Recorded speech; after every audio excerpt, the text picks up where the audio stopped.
so everyone knows. I still get some questions. To make it easy for the public, only by way of very brief announcements. All of these meetings are every Wednesday at 9 a.m. That is every Wednesday at 9 a.m. We're trying our best to make it easy for the public to attend if they want to, or know they can listen if that's what they want to do. I want to commend Senate staff as we've talked about in every meeting. This is new, doing it this way with a bicameral session. Senate staff has done an excellent job of getting the notices out, and we have been putting out those notices. I hope people have recognized that. While it doesn't necessarily fall under our rules, because this is an ad hoc committee, it's not an official committee. In the goal of complete and total transparency, we have been putting out those agendas on time, and Senate staff has been done a wonderful job doing that. So to that end, what we will be doing today, we have done our best as to each of these meetings. This is a fact-finding mission, as we said, with the goal of implementing the will of the people as they voted on it in State Question 788. We will be hearing from both our state and local law enforcement today. So you can follow on the meeting. We will be starting off with the Department of Public Safety. We will be moving then to the Oklahoma Bureau of Narcotics and Dangerous Drugs. Then we have someone from the District Attorney's Council. We are very grateful has shown up. And then we have representatives from Oklahoma City and Tulsa Police Department that we are very grateful they have decided to show up today and to present to our committee, and we will be going in that order. Members, so you know, we will be moving back to our traditional system. We will allow the presenter the opportunity to present what they have. Members, I would ask, well, I know traditionally we do during presentations reserve the right to ask questions. I would ask for these presenters that you allow them to give their presentation, and then I will give every member the opportunity to ask questions as they seek to be recognized. Presenters, we have a full schedule. I want you to tell us absolutely positively everything it is that you need us to know, but I would prefer you not read War and Peace while you are up here, because we do want to move forward in an expeditious manner as best we can. With that, I would ask my co-chairman, Senator McCourtney, if there's any remarks he would have. Senator, and I appreciate my co-chairman, his hard work. So at that time, seeing no questions from the members, we will be moving forward, and I'd like to recognize at this time Rusty Rhodes with the Department of Public Safety. I want to thank you for coming to talk to us and look forward to hearing your presentation. Thank you, Mr. Chairman. Mr. Chairman, members, I appreciate the opportunity to be here. My presentation, if you will, is going to be extremely brief. And I want to be very clear from the onset the reasoning that I pose the questions and the thoughts that I do. As an agency director of the Department of Public Safety and as a Cabinet Secretary for Safety and Security, I am a very strong opponent of bureaucracy and agency rules an agency setting policy. That's not our role. So my thoughts to you today are simply to kind of give you what our concerns are, the concerns of my troopers out in the field, the concerns of our civilian staff at DPS, primarily the issues of driver's license, and the other public safety things that we accomplish. So having said that, my presentation will be very short. As you know, we have a very defined lane of responsibility within the state of Oklahoma. So I'm primarily going to touch on the highway patrol side and what we do in traffic enforcement. With me today, Megan Simpson, our General Counsel, Mr. Paul Harris, the Director of Highway Safety, and Sheridan O'Neill, our Legislative Liaison. So Is it on? yeah, I think it's on. I'm always cautious. The troopers talk really loud, so I'm cautious not to get right up on the mic. Okay, I'll talk louder. So having said that, I'll jump right into the enforcement concerns on the highway patrol side. I say concerns. The concern is that our troopers and other members of law enforcement, and we have other experts in the arena here today, but for our troopers, as we come across folks on the highway or on the roadways of this state, we want to make sure that we're, one, first and foremost, protecting the rights of the people of this state. We're sworn to do that, to uphold the Constitution of Oklahoma and the United States as well as state laws. We also are sworn to protect the people of the state from sometimes themselves and certainly from others who may be in a situation where they could cause harm. And thirdly, I certainly want to ensure that our troopers and other law enforcement officials are protected as we go through this process and make sure that we're not violating any constitutional rights, civil rights. There we go. Now, maybe that's better for you guys back there. All right. So having said that, the concerns, and I know some of them have been previously addressed on some information I've read, some proposed statutory language and guidance as we go through this. And that's why I'm here today, again, is to ask for that statutory guidance to make it very clear what our role is and what the expectation of this agency is. First and foremost, and Mr. Harris can hit on this if there are any questions, certainly his area of expertise, is driving while impaired. Something we certainly have to be aware of. As you know, there are statutes in place that do address impaired driving. So I don't anticipate much change in that arena. However, I think it's something that this body may consider. As you know, alcohol, there are designated levels of intoxication, you know, the 0.08 and so on. Right now, and I'll have to let the scientists and those a little more vested in that arena speak on the science of it. But as we stand, there's no methodism in place that will indicate a level of impairment, if you will. Now, having been in multiple conversations, I do know that that level of impairment with marijuana is certainly not the same as alcohol or even other drugs, prescription, non-prescription, that are out there. There's different metabolism rates. So it's something that this body and DPS can certainly assist with, as well as our friends at OBN and other agencies. If there is a level of impairment that we want to identify in the state of Oklahoma, I think that's something that we should certainly consider and look into. It may or may not be something we can get to with the science, but we do know that marijuana, traces of marijuana will show up in a person's blood long after any type of impairment has long left. So something to think about as we go through that process. And another thing, and that ties into our employers, our employees. Obviously, we are in a unique arena being public safety. I know that it has been addressed in the question and some proposed model legislation that I've seen. We want to make sure that we're on the same sheet of paper, that agency heads are not creating rules, as I spoke of earlier, that would randomly dictate whether or not an employee, if it's deemed appropriate for an employee to have medical marijuana and be an employee of that particular agency. Obviously, our troopers is a given because of the firearms and the federal regulations that fall in place there.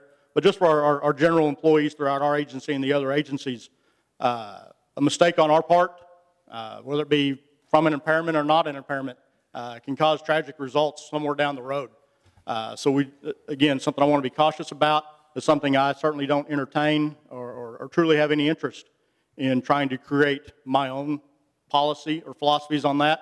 That's a legislative process, and it should certainly go through there. And that's really my point throughout this whole process, if you will.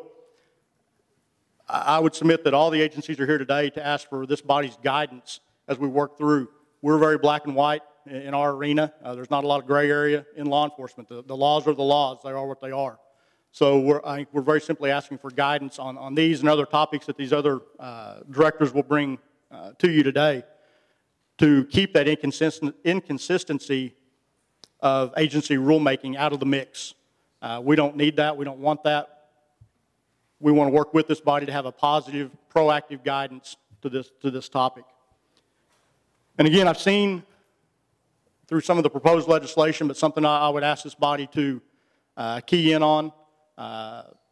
Again, protecting folks' rights on the side of the road, protecting my troopers and other law enforcement officers as well, is the fact if someone does in fact have a medical marijuana card issued to them and they don't have it in their possession, that's putting a lot of stress on that individual.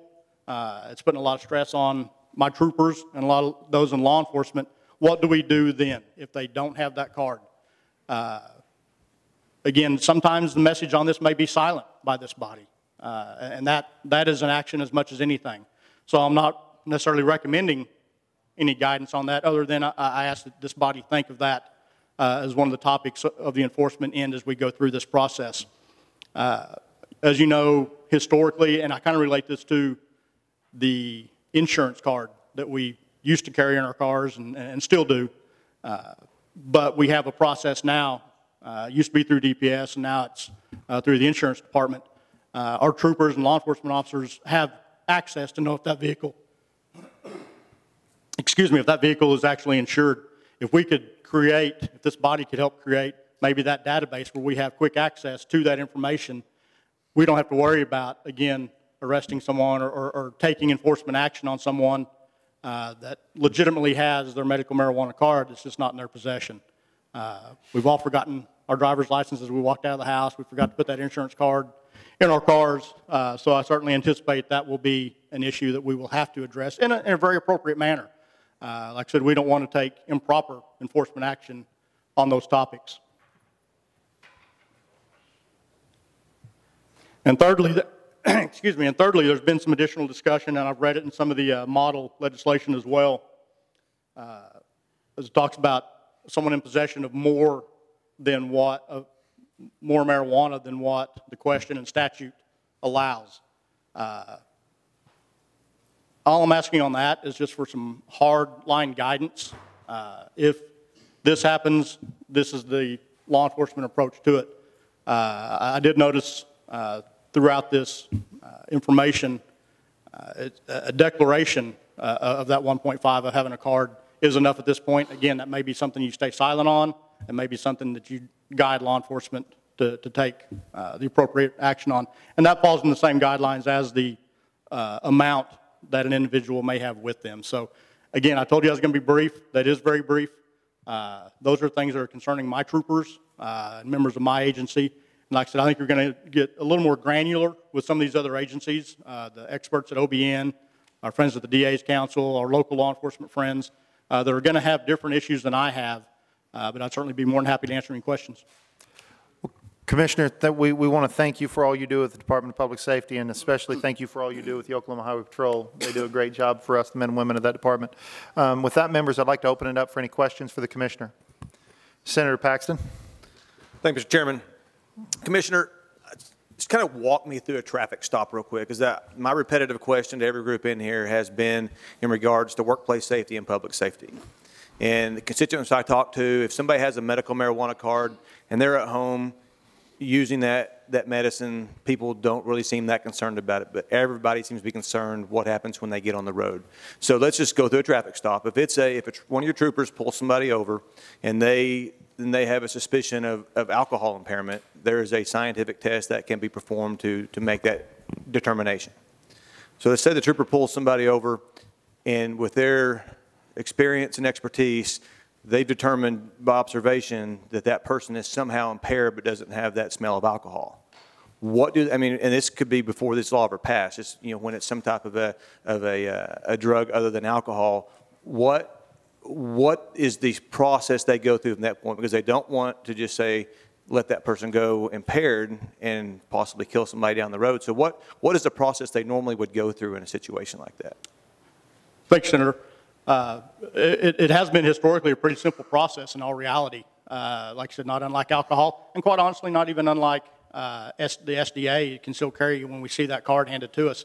On the impairment side, though, we are, and I can let Mr. Harris, if you don't mind, when I get done, answer a little more in depth out of his highway safety office. Their training has been in place for a number of years with drug recognition experts. Now, that's expensive training. We probably don't have 20 troopers that are trained as drug recognition experts. Our general knowledge training will show, we know if there's a sign of impairment. There are some testing out now available, saliva is an opportunity there. But I tell you, that's where the lines get pretty blurry. And I'm not sure that even a medical card at that time really has much influence on any decisions made at that time. If someone's obviously impaired, it's already against state law. So we'll take that enforcement action as is. I think where we have to be cautious with marijuana, obviously it's a pronounced smell. I mean, it's something we're trained in, we're aware of it. If we smell that marijuana, it doesn't mean the person's impaired. There are other processes that we go through in field sobriety testing. What I'm asking, I guess, at the end of the day, is the opportunity to have that line drawn so the public will know, and so we'll know what is a level of impairment, because this is going to only increase intentionally, unintentionally, whatever it may be, of our opportunity to run into folks that are impaired. So having said that, I know that wasn't a great answer as I work through that process, but if I may, Mr. Chairman, Mr. Harris, I know, has some in-depth information on that. Mr. Harris, you're welcome to answer from your desk, too. That should be on. Great. Thank you very much. Considering what the officer goes through, they normally, if there's an incident that they have reason to pull someone over and there's impairment suspected, they do a standard field sobriety test, which is used for alcohol, but also can be used for drugs. The standard field sobriety test has proven to be 50% accurate on identifying drugged drivers, but it's very effective for impaired drivers. There's also the drug recognition experts that if a trooper or an officer has someone that they suspect is impaired, they can call to have a drug recognition expert come to the site and administer the specialized test to determine what type of impairment it is, whether it's drug or alcohol impairment. At that time, if the officer or trooper still has feels like that this person is impaired, they offer them opportunity to have a blood test. If they refuse, they can still arrest them based upon their observations and use that as their basis for detaining that person. Now, currently, we have the Board of Tests currently has authorized oral fluid testing for the state of Oklahoma. We're in the process of working with the Board of Tests, and what the oral fluid testing does, it's a swab that goes in, that you use some fluid from your saliva, you put it into a machine, and it determines a certain, depending on which test that you use, it determines a certain, it gives you a probable cause that yes, a cannabinoid is present in this person's system. It doesn't give you a specific level. It's not used for prosecution, but it's used for probable cause. So that is in the process. The rules for that and the proper procedures for that device is now currently being worked through our office, through the Oklahoma Highway Patrol and the Board of Tests to put the procedures in place so that can be distributed to the field. The drawback to that device is one of the reading devices is $5,000. So you're really outlining smaller agencies will never be able to purchase a device and put the reading devices in the hands of the officers that need it. So that's going to be a financial hurdle to cross at that time. Senator Daniels, you're recognized for a question. Thank you, Mr. Chairman. Actually, it follows right from what you said. I'm looking at what would be the cost to have this additional training for all public safety officers for this equipment, and very quickly, would it be fairly easy to call in and ask for the ID number that's associated with that medical marijuana card to determine? That'd be a fairly straightforward thing, but yes, I'm asking now about the cost of these things. Thank you. And if you don't mind, I'll answer the call-in question first and let Director Harris answer the additional. That is a concern I have. It's going to be much more efficient if it's on a database, not unlike the security verification database. Historically, and we saw it at the very initiation of the security verification database, where there was a call-in system. That phone's not, I mean, has to be manned 24/7 at that point. I mean, there are different things that take away efficiency on that. I think if we can model it somewhat after the insurance verification database, I think we'd be onto something in that vein. As far as the cost, I'll let Mr. Harris address that, Mr. Chairman, if I may. It's fine. Mr. Harris, you're recognized. Thank you. We currently offer those courses through the Board of Tests, through agencies. We offer a DRE course. The Drug Recognition Expert course is a multi-level course, so it's rather intensive to get through, and it takes a lot. The actual cost of administering the course is not that great, it's the cost to the agency that sends their officer to the course. So if you're a small agency with 5 officers and you send one for a week to this course, you're losing that man or that power in your city or in county.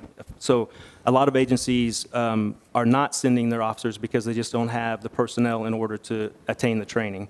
So the training is free to every agency that wants to partake in it. So that's funded through our office through federal grants that we receive. So that's not the issue. The issue is getting the agencies to the training or pushing the training to the agencies where they can get it a little bit easier. And Commissioner Rhodes, you're recognized for further response. Thank you, Mr. Chairman. I did want to add, because I don't want this body to misunderstand this process. The DRE process is very burdensome. We traditionally use it in significant cases, collisions, things of that matter. It is a burdensome process. It takes multiple hours for that DRE to work through that process with the person that's under investigation. Again, it is expensive to initiate. So I just didn't want this body to think that the DRE process was a simple process. It's not something where we're going to have 8 guys that are on duty at that moment can come and make that happen quickly, because it's a long process. Thank you for that. Representative Fettgatter, you are recognized for a question. Thank you, Mr. Chairman. Thank you for your presentation, Commissioner. I'm going to shift gears just a little bit here for you. It's been suggested or requested that we potentially look at tag agencies as an option for delivering a license similar to, our driver's licenses and those things. They already have the equipment set up. They have the database. I would like to have your opinion and your thoughts on potentially doing that. One of the concerns I've had is a potential lag time with the recommendation from a doctor and the amount of time it might take to actually for the patient to get the license. I would like to see that you go to the doctor, you get the recommendation, then I could potentially go down to my tag agency, bring them that recommendation, and be able to get my license immediately. So I'd like to have your thoughts on that. Thank you, Representative. I don't disagree with you. Now, I'm always cautious to throw out there something that may cause someone else to have to come up with some money to accomplish something. However, just on the face value of that, I actually prefer that idea. There is a quicker access and a quicker process than having to come through. Lord knows we've seen it recently. You've seen our driver's license lines. I'm not sure I want to put somebody in one of those lines to get a medical marijuana card right now. I'm trying to shorten those lines. So I certainly have no concern about that approach. Thank you. Thank you for that. Senator Yak, you are recognized for a question. Thank you, Mr. Chairman. Commissioner, thank you for being here. Appreciate what you do.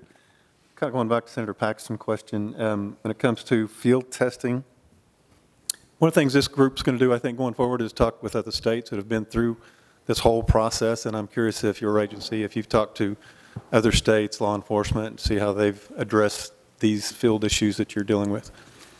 Thanks, Senator. And I have a little bit. I know, again, I believe Director Harris has probably had more conversation than I have. As I've talked to my peers, and I do think that's a good idea. There's no sense trying to reinvent a wheel that's already fully inflated and working properly. And there are some things that I'm sure would be tweaked to better fit the Oklahoma needs. And again, Mr. Chairman, if I may, I'll defer to Mr. Harris, and he can, because I've seen some of his papers on that, and he can probably explain the in-depth conversation. Mr. Harris, you're recognized for a response. Thank you. We have had discussions with other states on what they've seen and what they've put into place.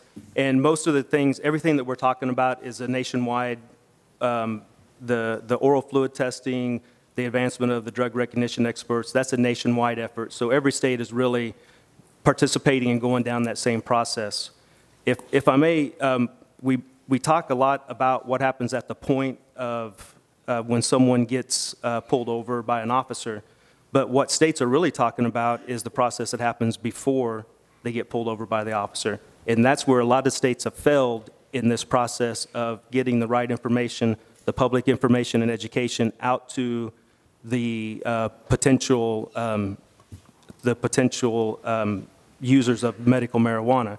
So if you look at our impaired driving record, In 2012, between 2012 and now, our impaired driving crashes have decreased. And that's not only due to enforcement, that's due to public information and education that happens before someone makes the decision to get into a vehicle and drive their car while they're impaired. So in State Question 788, I did a quick search on it. The words information and education are mentioned once in the entire State Question 788. And one is for general education, and the other one is for information that the doctor prescribes at point. Nothing in there talks about educating the public or educating people that will be partaking in medication on their prescription, what the effects could be from that. What we do for alcohol enforcement is we use public information education. We talk to the public, here's what's going to happen, here's some things that may happen if you drive. We've seen a decrease. More people are going to use Uber. More people are not driving impaired than they were 5 years ago.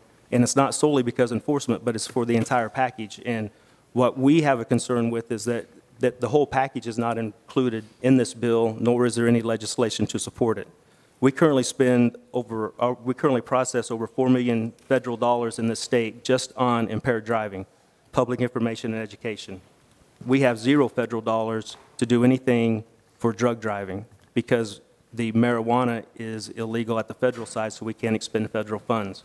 There are no state funds to educate the public about the dangers of driving while impaired.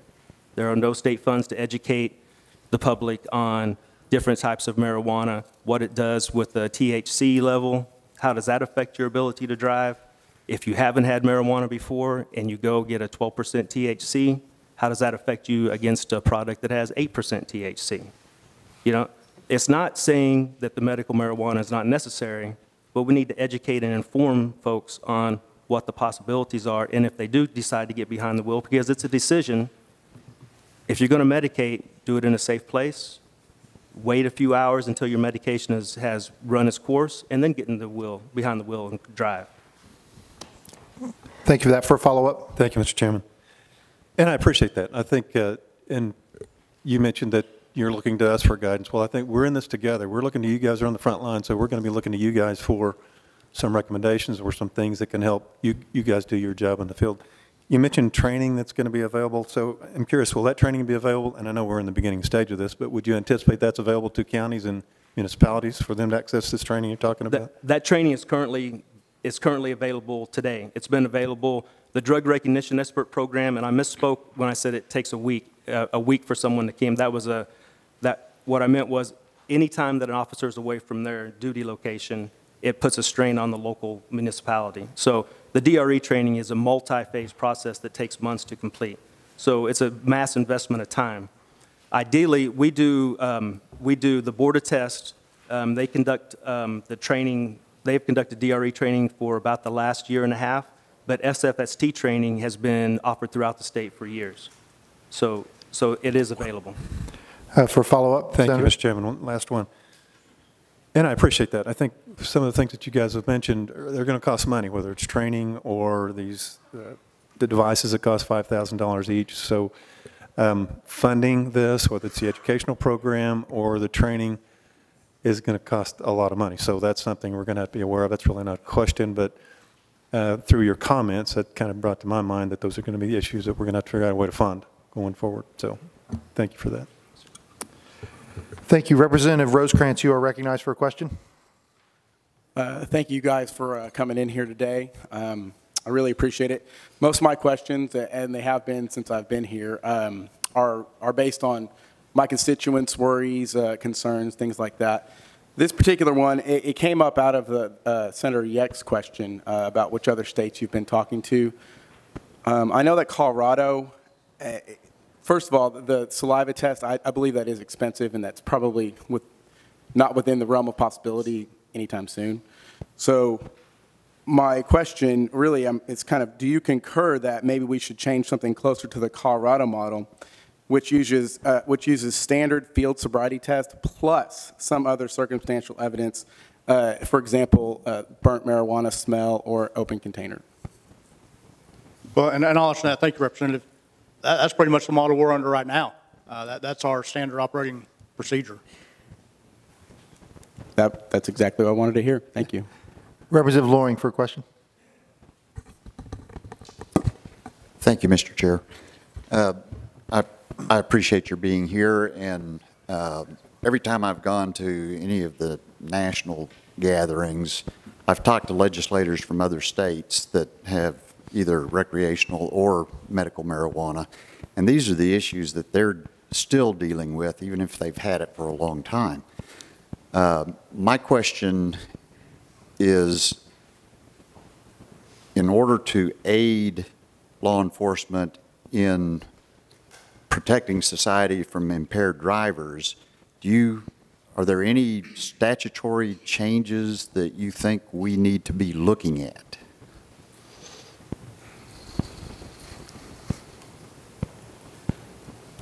And I'm thinking through what we have in place now. Like I said, we have that statutory guidance right now for impaired driving.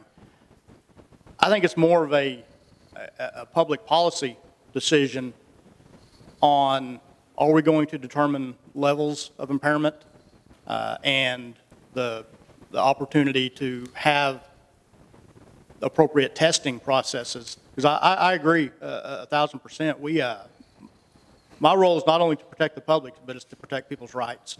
And so I want to be very cautious as we walk through that to ensure that we don't, especially my agency, but any agency, doesn't overstep that boundary and come on too strong, to stay within that policy. So the short answer to that is, again, the processes are in place.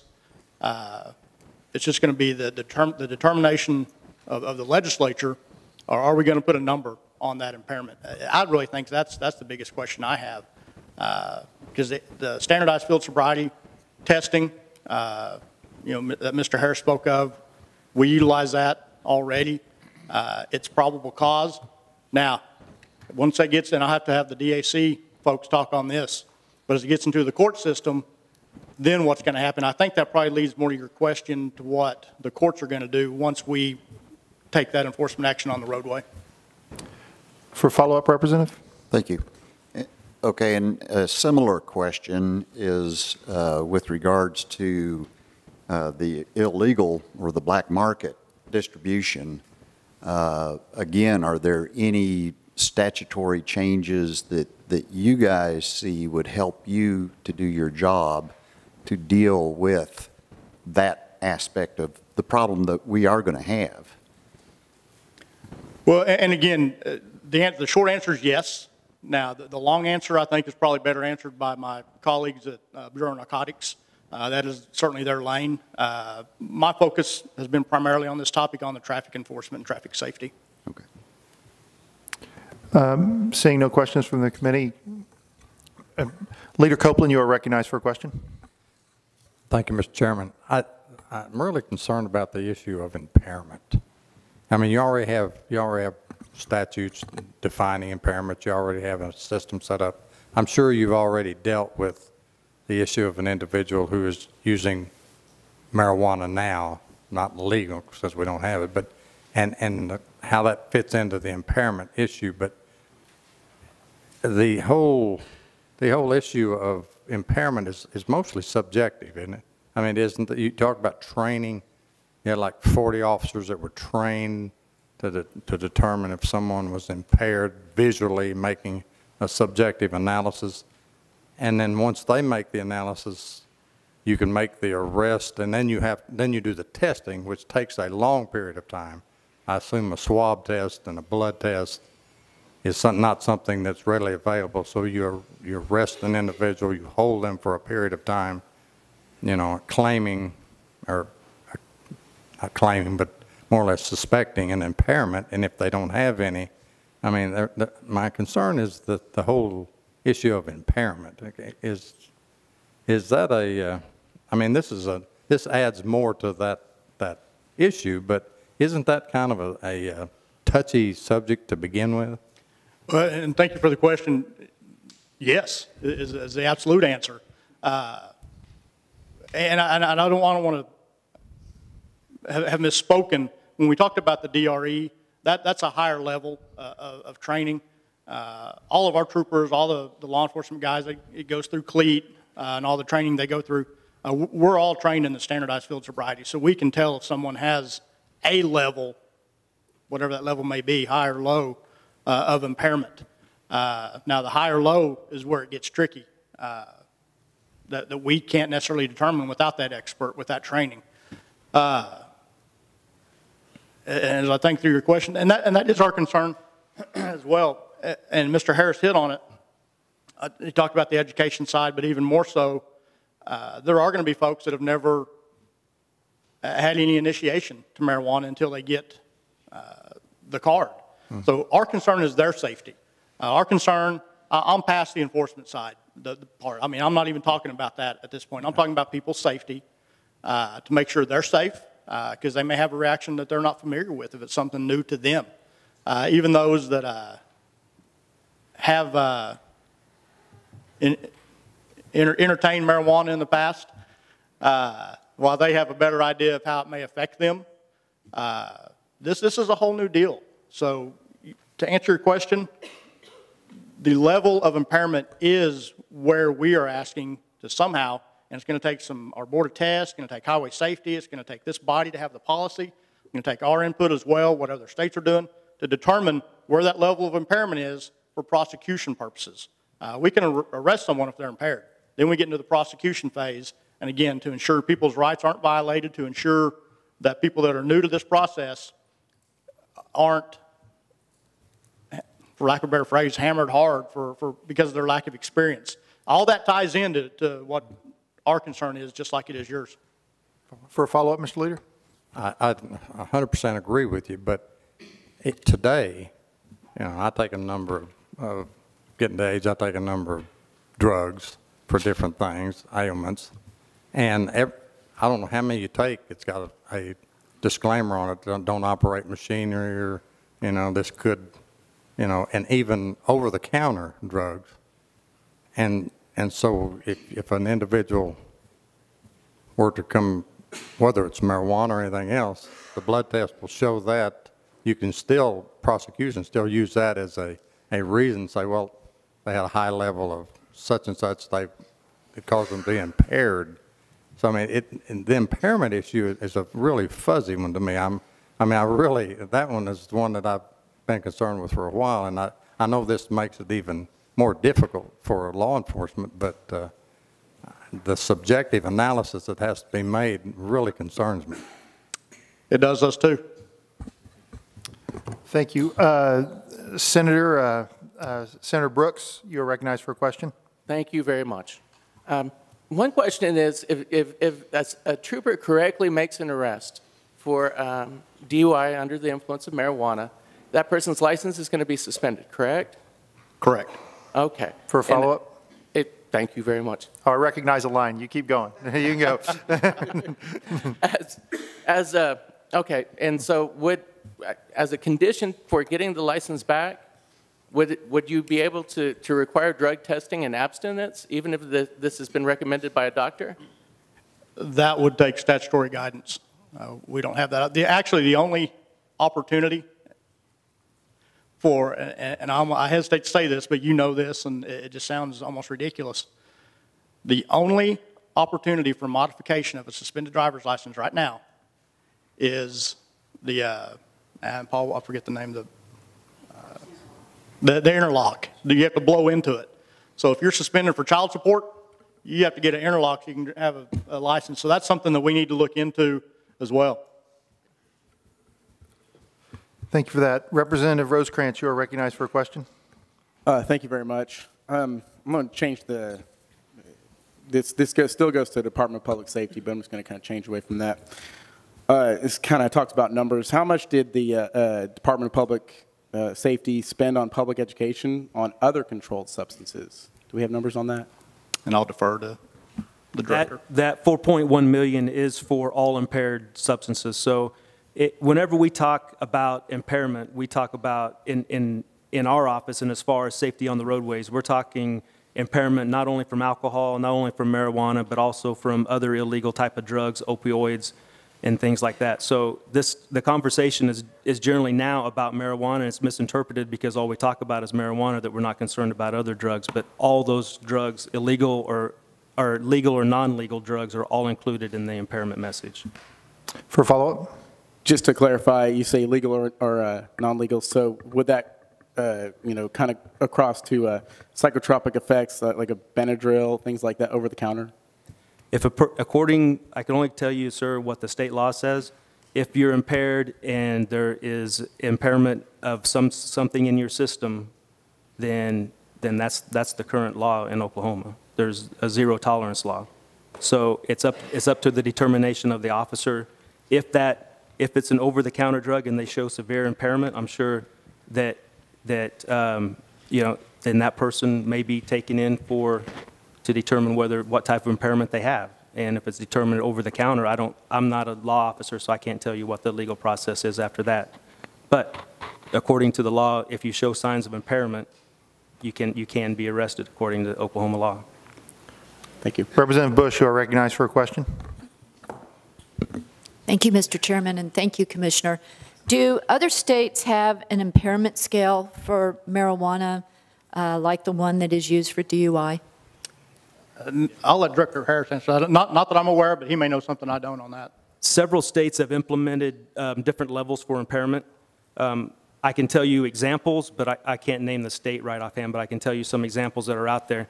Some states have implemented a 0.2 nanogram limit, which means that anything below that level is they determine that it's non-impairment, that it's in your system and may be latent from previous use, which is one of the discussions that people have, that the residual THC in your Delta-9 in your system stays for a long time. So you may be impaired today, but maybe you don't use your medication for a week and a half, but you're still gonna come back positive on a screening. So some states have put a 0.2 as the level. Anything below that, Colorado has a 0.5. That anything above that could, I think I don't know what the exact legal term is, but I think that a jury can infer impairment at 0.5, but I think they might use a different term rather than infer. But it basically says you have the determination to make whether they were impaired or not. In other states, and also in other nations, they have used various levels, 0.8, 0.5, 0.2. And none of those are scientifically proven. That's just a point that someone that they put into legislation, and there's no scientific proof that either whatever level is impairment. Thank you. Thank you for that. Mr. Chairman, Mr. Chairman, Senator McCourtney, you are recognized for a question. Thank you, Mr. Chair. And this will be for Mr. Harris also on continuing the public education. You said earlier that most of the public education that we do for DUI, DWI, that's federal dollars. Some other people have talked to us about the fear of losing federal dollars because we're now using a federally banned substance. Is there any fear that the money we already have coming in from the federal government could go away because we have legalized an illegal drug? In our office, we receive a total, depending on the year, between $12 and $14 million that we distribute throughout the state of federal dollars for all forms of behavioral driving, texting and driving, seatbelt use, child safety, things like that. But specifically for impaired drive, we can use an impaired driving message, which includes all types of impairment. However, we cannot specifically talk about medical marijuana in a general sense of advertising for education. We can put some on pamphlets and talk about medical marijuana in the use of impairment with alcohol and everything else. But right now, there's no indication, no other state has lost funding through their highway safety office because they have legalized marijuana or have medical marijuana. However, they have all set up separate funds specifically to do public information and education for marijuana, for their marijuana. Colorado, for instance, they started out with a budget when they first passed it of about $300,000. Now they have a budget of almost $1 million a year that goes to their highway safety office specific to public information and education for marijuana use. For follow-up? Thank you. And I did some studying on Colorado's public information. Yeah, they spend quite a bit of money. And walking in this morning, I walked in with the Senate's budget chair, Senator Thompson, and he basically prompted the question of, do you have any idea how much more money you are going to request this year because we have legalized marijuana and because we need to increase public awareness, and that's not going to be federal dollars? Have you created a budget yet? We don't have don't have a line item budget for our expectations, but it would initially be just for the public information education about $500,000 to start. The key to the public information education, it can't just come from us as the state government. It has to be in partnership with and this is a lesson learned from many states, it has to be in partnership with the medical marijuana groups as well. So it has to be a message that is not us, the government, saying, don't do this, it's bad for you, you could crash and kill someone. It needs to be a joint message because the safety of everyone is everyone's concern, regardless of where you're at on this side of the issue. And our messaging should be in conjunction with the medical marijuana industry, and we promote a solid front on this, that driving impaired is not good. And you could possibly injure or kill someone, and that's not, no one should be for that. Thank you, the chair. Well, I'll ask a final question. I will say, Mr. Harris, anytime you're talking about everybody working together, you're preaching from a sheet of music I love, so I appreciate you saying that. I do like hearing about people working together. I'm going to ask every presenter the same question. This is not a loaded question. It's an incredibly difficult question that I've talked about for a while. Every presenter's going to get the same one. I don't know is an acceptable answer, but if it's a yes, make it the answer yes. If it's a no, make the answer no, because we're all struggling with this. In State Question 788, there was a provision that said if an individual was found with 1.5 ounces of marijuana, that would now be a $400 fine.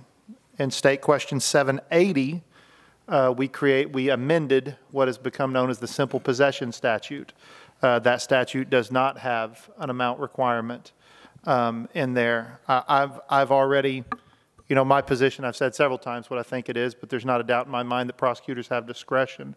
And Commissioner, the very difficult question, your position of head of the Department of Public Safety, which is over the Oklahoma Highway Patrol. This afternoon, when someone gets pulled over with 1.5 ounces of marijuana, if that were to happen, what are the troopers going to do? Are they going to apply State Question 788 in writing that ticket? Are they going to apply State Question 780 in charging them with simple possession? Or are they going to do some third option I'm not thinking of? And that's why I appreciate you letting us come here today, because that was the question that was posed to me by our troopers in our last State Troopers Association meeting. There was a lot of discussion on that. It would be our recommendation at that point would be follow 780. But quite honestly, we don't know. We don't know because there is conflict and there is confusion in that arena. I've had this discussion with my general counsel, the leadership of the Highway Patrol, and that is why I appreciated the opportunity to be here today, is to get that guidance, because I'll be very honest, we don't know which way to turn on that right now. Our guys are nervous about it. They really are. Well, thank you, Mr. Commissioner. You're the first one that I got to ask that question to, and I know it's a hard question, and you and I will have several conversations about it, and I want to thank you for your entire team for coming here to speak to us today. Thank you for your presentation. Mr. Chairman, members, thank you. At this time, I would like to recognize Director Scully with the Oklahoma Bureau of Narcotics and Dangerous Drugs. If you will please. Members, those were great questions that we will be halfway through after this presentation, so I will probably take a 5 to 10 minute break, depending upon how long this presentation takes afterwards before we move on.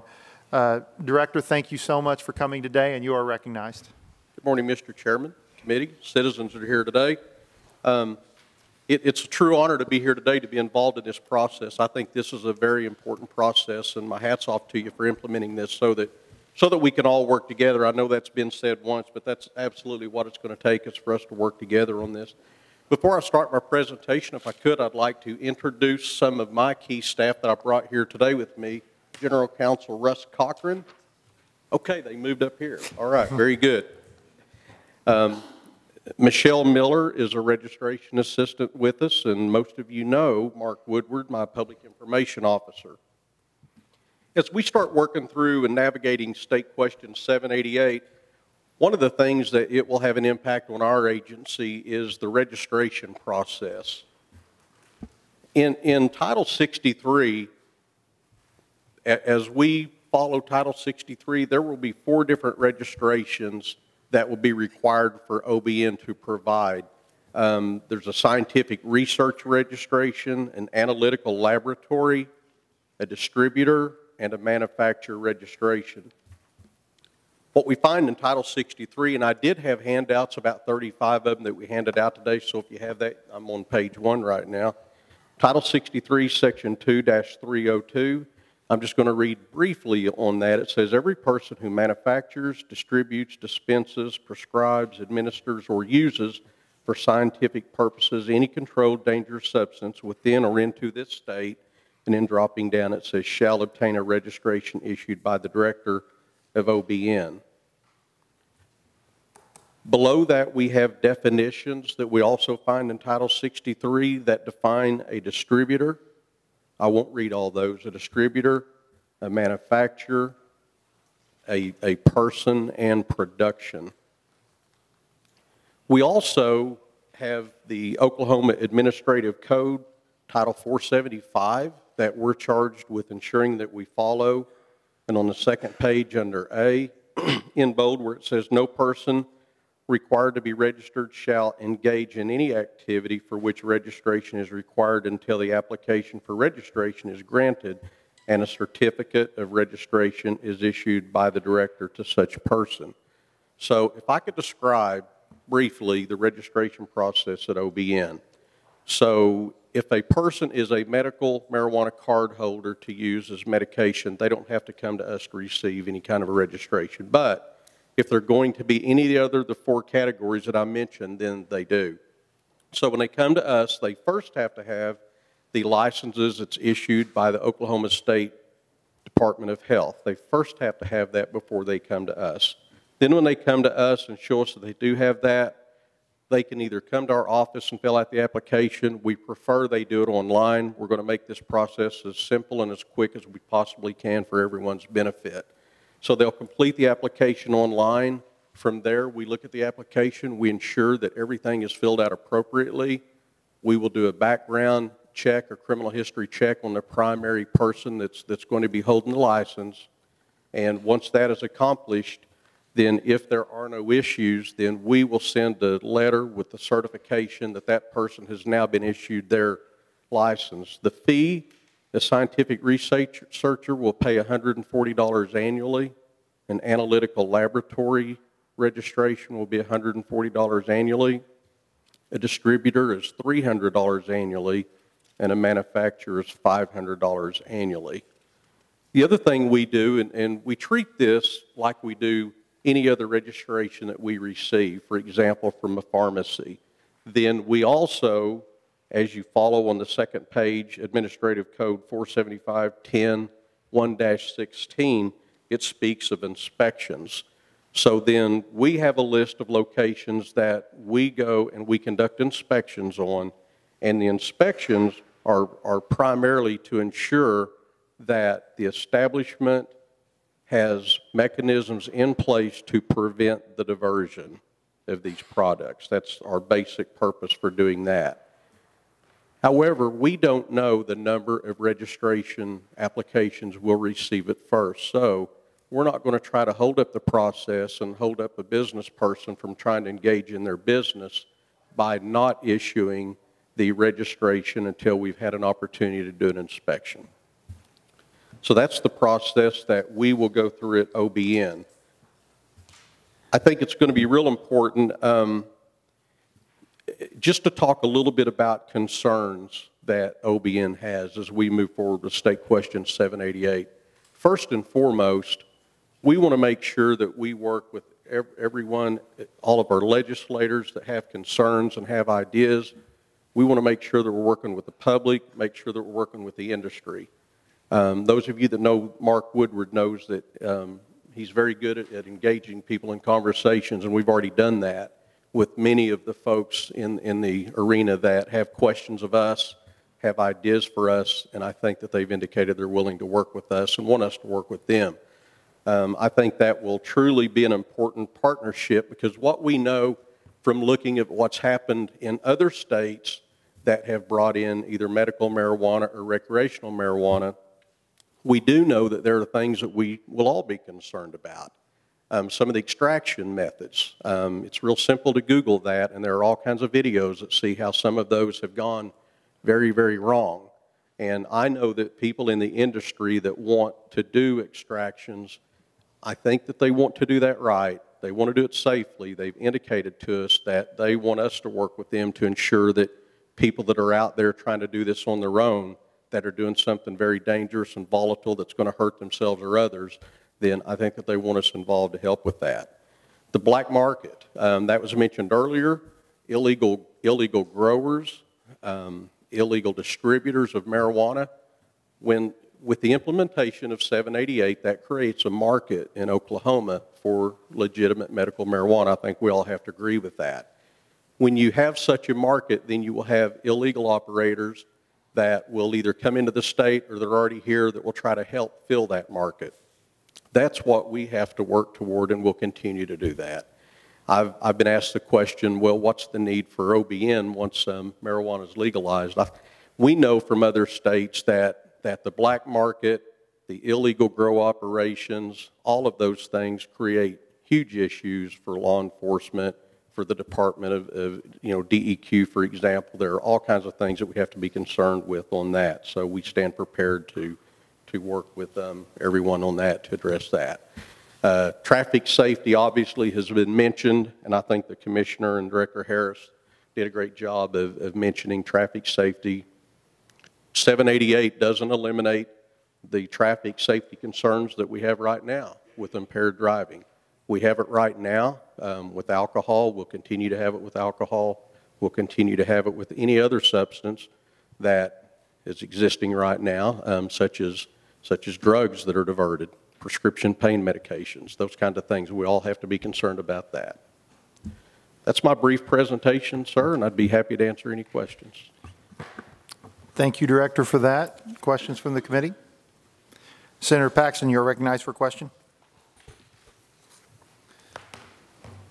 Thank you for your presentation. Just real quick, there's been a little bit of discussion in here regarding THC levels. And I come in this completely ignorant of how this works, but there's been some testimony that most other, if not all, other states that have medical marijuana or recreational marijuana laws have limits on THC levels. I'm still kind of researching this, but could you kind of maybe give a little information on, and where this is coming from is I've had a lot of conversations with constituents who voted for this state question.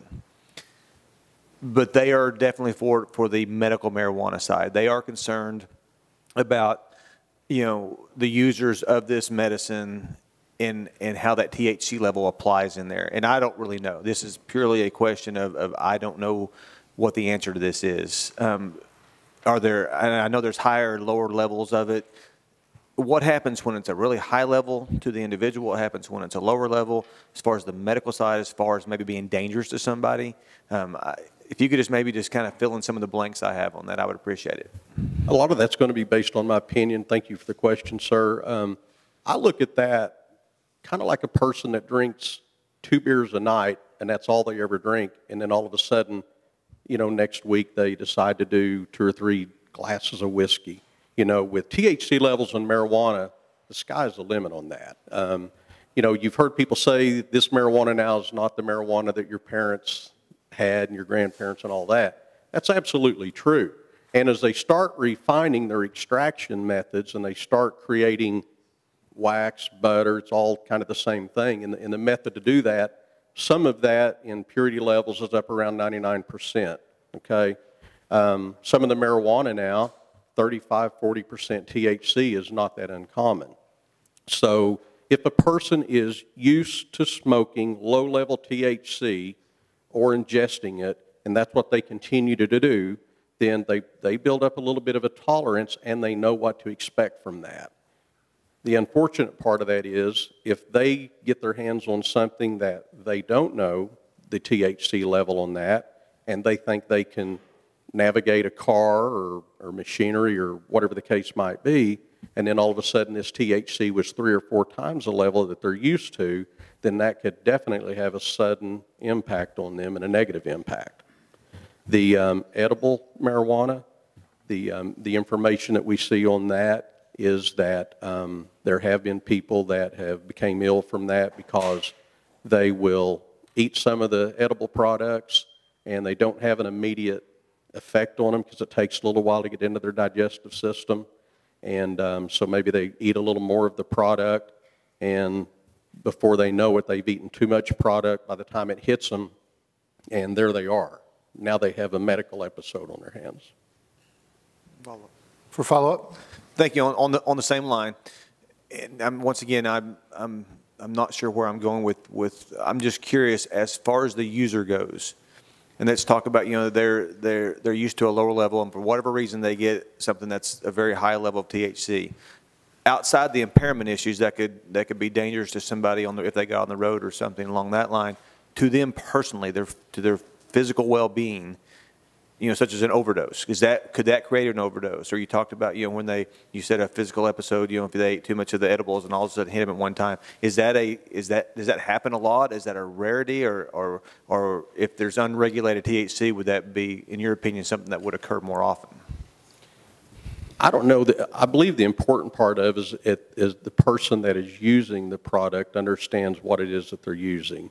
We do know of cases, we all talk about Colorado, where the people have found themselves in emergency rooms and they've been ill because they've received high levels of THC that their body had a negative reaction to. I don't know that I would say that happens a lot. I'm not aware of cases in Oklahoma, but it may occur. As we bring the products in and that becomes legal under State Question 788, we could see those issues here. Thank you, Representative Rosecrans. You are recognized. Thank you, Director, for coming in. And my question has to do with timelines. This is obviously a big concern for many people. Would you say you're on track to be able to do these registrations by November 1st? Absolutely. We already have the application online, and I brought a copy with me today. It's already online. What we endeavor to do is from the minute we receive the application, if the applicant has everything else in order from the health department, 2 to 3 weeks is my turnaround time. That's what we are going to try to accomplish. Obviously, if we run into problems with the application that requires us to go back to the applicant and do additional things, then that could be set back some. For follow-up? Well, thank you for that. And that sounds great, and I'm glad you're on track for that, because I know this is kind of a quick thing, quick turnaround. So you say 2 or 3 weeks. Could you just let everybody know what some of the things that you're looking for that may slow down an application? If an applicant comes in, well, first of all, we don't know how many to expect. So if we show up next Monday morning and the parking lot is jammed and there's 200 people in the doorway, then that will slow us down. Things that would slow us down, though, on a typical day as they come through we get them online, the application's completed, everything's in line, we're able to verify that they already have the existing health department license that's required, then the background check that we would conduct, if we have no problems and no issues there, then it should sail right through. Then at that point, it just goes to registration to complete the letter and the certification that we would send out to the registrant. If we find that the person has significant felony convictions that mandate they can't have the registration, then we would have to go back to that person, verify that we're looking at the right information, and try to conduct an investigation to determine why that person, before we deny them, we want to work with them to try to find out why we can't do it at the time. Thank you, Representative. Senator Yek, you are recognized.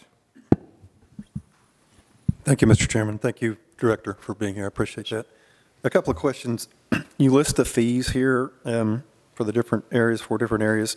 Would you anticipate those fees are going to cover your increased cost over this, your part of this program? Increased costs for OBN? Yes. We have just hired another registration person to try to help us with this. So I have 3 employees that will register and process the registrations, and then we have investigators that will help us get through the registration process. It'll be an increased workload on us. Otherwise, I don't see a significant increase in cost. There are some things that we've had to do with our web page so that we can take any applications, and OMES has worked with us on that, and we've been able to get through that fairly cheap. For follow-up? Thank you, Mr. Chairman. I may be the only one who has this question. Under your concerns, you mentioned extraction methods. I don't know what you're talking about when you're talking about extraction methods. What is that?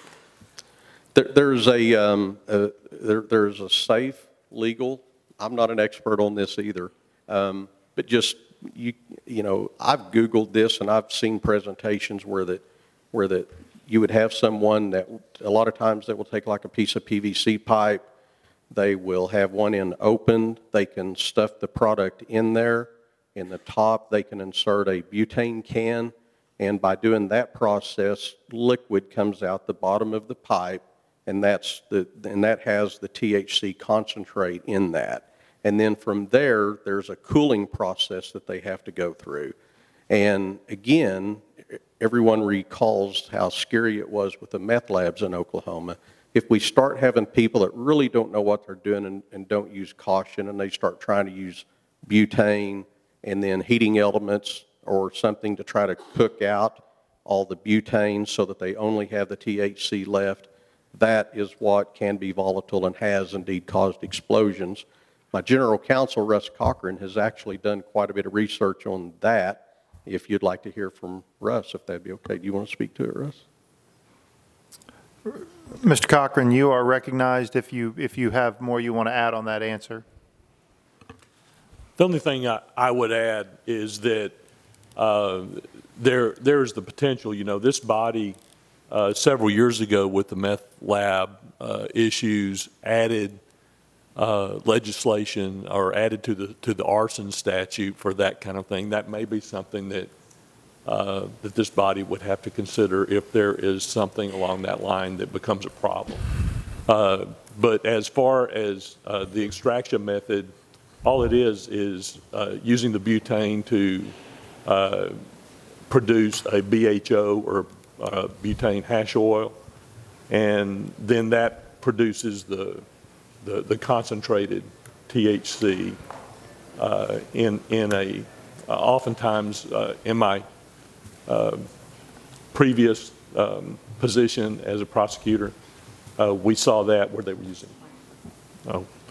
We saw where they were using that and using it in vape, in a vape type situation, and trying to ingest it that way.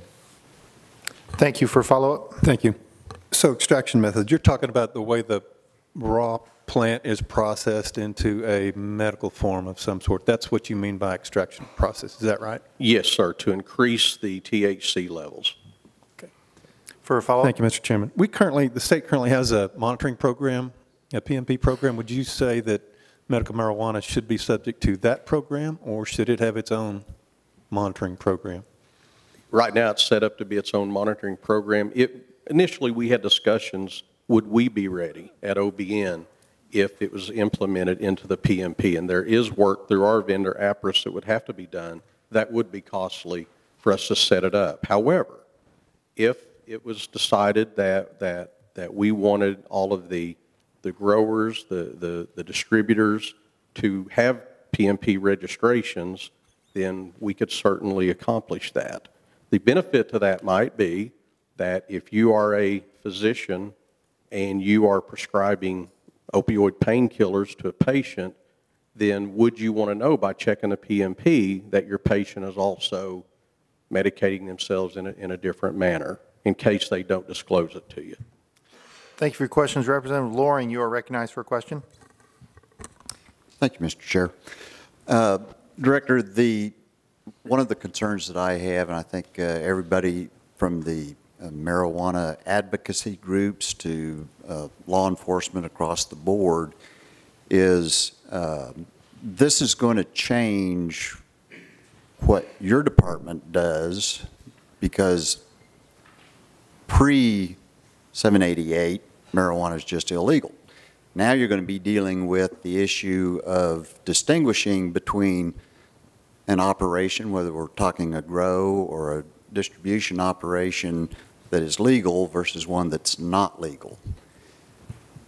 In my way of thinking, it's going to make what you do a whole lot more complicated. Is that a fairly safe assumption? Yes, sir. Thank you for the question. And Commissioner Rhodes mentioned a way for his troopers out on the road to be able to find out if someone that they've encountered has a license or not. A system similar to that would be very helpful for us. For example, if we get information and we get a tip that there is a field or a warehouse that someone is allegedly growing marijuana inside that field or that warehouse, it would be wonderful for us if we had a mechanism to check to find out, does that person for that location have a legitimate license and registration to conduct that legal business? Because the way we approach that tip then will be different based on the information we receive. For follow-up? Thank you. So in the long run, do you think it's going to be more expensive for your department to do what it's supposed to do under state law, or because there's going to be a large volume of legal operations, is it going to reduce what you need to do? In other words, how is this going to impact your department fiscally as your best guess? My best guess is it will increase the demands on my agency. Thank you for no follow-ups. Senator Daniels, you are recognized. Thank you, Mr. Chairman. First, a quick comment. A physician has already asked me to say it would be very helpful for them to be able to check if they're prescribing one thing for a patient, to check on the other. So I'm glad you brought that up. Since the Title 63 under manufacture includes production, it doesn't specify commercial. So is it your opinion or your attorney's opinion that those growing at home would be subject to this same title in terms of registering their home grow? Thank you for the question, but no, we don't believe the individual cardholder that can grow the 6 mature and 6 seedling plants at home. It's our opinion that they would not have to have an OBN registration to do that. For a follow-up? There's some reference in one of the drafts we've seen as to when somebody grows more than they're supposed to, or they have a particularly productive, crop. Do you see any interaction with your department in home growers dealing with excess product? Yes, I believe that we'll have those interactions. I believe that we will get the phone calls and we will get the tips that someone has a backyard, for example, that is just overran with plants.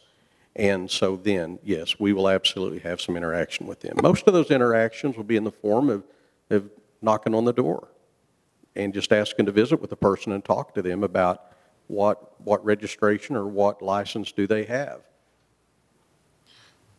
Thank you.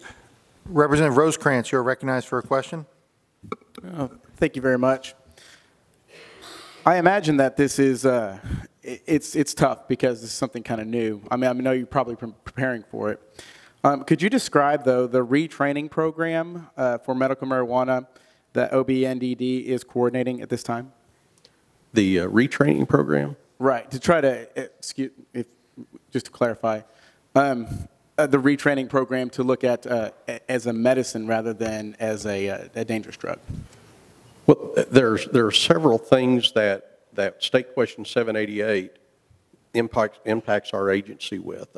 First of all, we haven't talked about canines today, but drug detector canine dogs. There's going to be a learning curve on exactly how that we deal with that. Different states have done something different. We know of 2 states that have completely quit using their canine dogs, while the other states have established new training standards, new rules for probable cause and reasonable suspicion and the use of the canine. So obviously right now we're in conversations with other agencies around the state so that we can find out what the best practices are going to be to do that. As far as training for agents, that's just part of our everyday training that we do when we become new agents is, you know, the safe ways to handle the marijuana. The extraction labs, as I mentioned earlier, is something that we really haven't dealt with a lot, but kind of unfortunate, but fortunately years ago we dealt a lot with the meth labs and how to clean those up, how to safely approach those meth labs. We have the equipment to do that. We have the storage containers where that we can store chemicals without putting them in an area where that they would be dangerous. Thank you for the question. Representative Loring, you are recognized for a question. Thank you. So far through these hearings, we've been able to identify a few statutes that are directly contradictory to what 788 intends. Have you or you and DAC sat down and I think we're just scratching the surface of statutes that either need to be repealed or at least amended in order to effectuate what the people said they wanted in 788. Have you all worked on trying to identify all of those different things as well as administrative rules? Thank you for the question, and if I could allow my general counsel to help me with this, we're currently looking at our administrative code. We know there are some things in our administrative code that needs to be changed. Some things were identified from the Attorney General's opioid task force that I participated in. As we move through that, no doubt, there are going to be areas that the medical marijuana will impact that we'll have to make some adjustments and make some changes to that. As far as statute, I know that my general counsel, Russ Cochran, works very closely with the District Attorney's Council. If I could be allowed to let Mr. Cochran respond to that. Mr. Cochran, you are recognized for response. Thank you. First of all, let me talk about the administrative code. OBN, we have Title 475 in the Oklahoma Administrative Code. We're undergoing a comprehensive evaluation and revision of our administrative rules, having to do with not only the medical marijuana issue, but with the opioid issue as well, and particularly how House Bill 2795 and 96 affected our rules. I can best speak to the issue of the statutes in saying that we undergo regular training with our agents as it pertains to the statutory changes. We have a very good working relationship. I mean, I'm a former prosecutor in a DA's office for a number of years. And we have a very good working relationship with the district attorneys and with the district attorney council. And anything that has to do with Title 63 as it pertains to the medical marijuana issue, we are available and working closely with them on those issues. Thank you for that. Senator Brooks, you are recognized for the final question in the queue. Thank you very much. Given that there are different ways to be able to extract the THC from the marijuana, I'm curious, is the 1.5 ounce threshold, is it regardless of the form? So you could have hash oil or you could have dried marijuana? Or anything else, and regardless of potency. So I'm curious, I mean, can you have 1.5 ounces of any kind of marijuana product? Okay. I'm sorry, I don't understand the question. Okay, if someone has hash oil, yes, are they going to weigh it? And if it's more than 1.5 ounces, it exceeds the threshold? If it weighs less than 1.5 ounces, then are they still within the legal limits? Okay, the state question speaks to how much a card holder can have on their person. Yes. If it's the leafy substance, the flower substance, they can have 8 ounces in their home and 3 ounces on their person. If it's the concentrate that's been cooked down, like the hash oil, they can have 1 ounce of concentrate on their person. Thank you. And then the edibles, 72 ounces is what they can have. Representative Rosecrans, you are recognized for the new last question in the queue. Thank you so very much for that. I was just asking, these questions kind of come up sometimes, and I had the same question. What is OB&DD's role on the Medical Marijuana Food Safety Standards Board? Because I've noticed that that's just been created, and I just want a clarification of that. Yes, sir. In the Health Department rules, it establishes that particular group. And I'm allowed to be on that or to have a designee on that list. And I've actually turned to Mark Woodward to be my designee that is actually on that committee. They had their first meeting yesterday. They were supposed to meet again this morning, and I asked Mark to miss the first hour of that meeting to be with us here today. Would you like to hear from Mark about? Yes, please. Thank you. Okay. Mr. Woodward, you are recognized for response. Thank you. Yeah, our role is going to be very limited and specific, and that is we're looking obviously at the public safety issues as it relates to diversion. Whether you're talking about processing warehouses or other types of facilities, you're going to have a controlled substance on board. And much like we guard against the diversion of a wholesaler of prescription drugs, you know, you have to have certain guidelines in place to protect against employee theft or break-ins and things along those lines. And that's our big concern is, while you're talking about a food product, you will be having a controlled substance that has a demand out on the streets. And we've seen some issues right now with some of the CBD stores, for example, being broken into and they steal the products. You know, our focus will be on diversion and making sure that there's mechanisms in place by the wholesalers and processors to prevent that. For follow-up? So you'd say that it's mostly just for the, I guess, public safety to make sure that, I guess what I'm catching on to is, so no criminal acts occur, basically, I wasn't quite sure. Diversion prevention essentially is what it would be, similar to what where we oversee, for example, an ambulance service that might be riding out of a fire station. We would go out and do an inspection, make sure when you have controlled drugs at a fire station where the ambulance rolls out of who has access to the cabinets, are they in a safe, locked and secure location where the general public may not have access to it, to prevent diversion or of any type of controlled drug, whether you're talking about marijuana at a processor or prescription drugs at an ambulance service, for example. Thank you. Seeing no further questions from the committee, and Mr. Co-Chairman, I don't think has a question. I do have, I think you heard my question again that I asked earlier. I would ask the same question from your department as it relates to the new statute created in State Question 788, creating the $400 fine for 1.5 ounces of marijuana. Right now, currently, we would treat it as we would with 780 as far as what the fine is and what our authority is to engage in that arrest. Fortunately for us, we really don't, that's not what we try to do, is to go out. A patrol officer, the highway patrol, obviously they're going to encounter more people that have an ounce or an ounce and a half, but whenever we get into investigation like that, it's usually much more than that, so it wouldn't be an issue at that point. Thank you for that.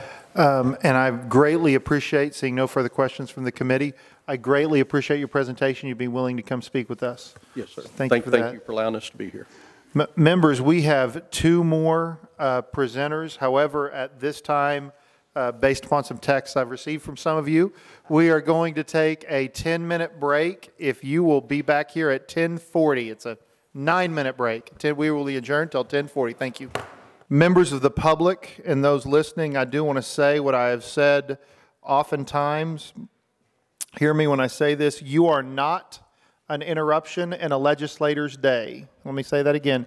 You are not an interruption in a legislator's day. You are the reason they got up and came to work this morning. So please feel free to continue, and we appreciate that you coming. It means a lot that you have come and talked to us, and please continue to do that. And that's why both co-chairman and I will continue to be as lenient as we can possibly be on that. And members, I encourage you to continue to do what you're doing during those breaks and talk to as many people as you can. With that, I would like to reintroduce District Attorney Hermanson, tell you thank you so much for, number one, being flexible with me, because I want to make sure everybody got to hear your presentation, and thank you for for coming down from Northwest Oklahoma City. I'll let you introduce yourself, and I thank you for presenting the committee. You're recognized. Thank you, Mr. Chairman. Members, my name is Brian Hermanson. I'm District Attorney for the 8th District of Oklahoma, which is Kay and Noble counties. I serve Noble and Kay County are the counties that I serve. I'm serving currently as president of the DAC and am here in that capacity. I appreciate the opportunity to talk to you all today. I'm plan on talking about a wide range of information. Hopefully all of it you find to be relevant and helpful, and be glad to ask.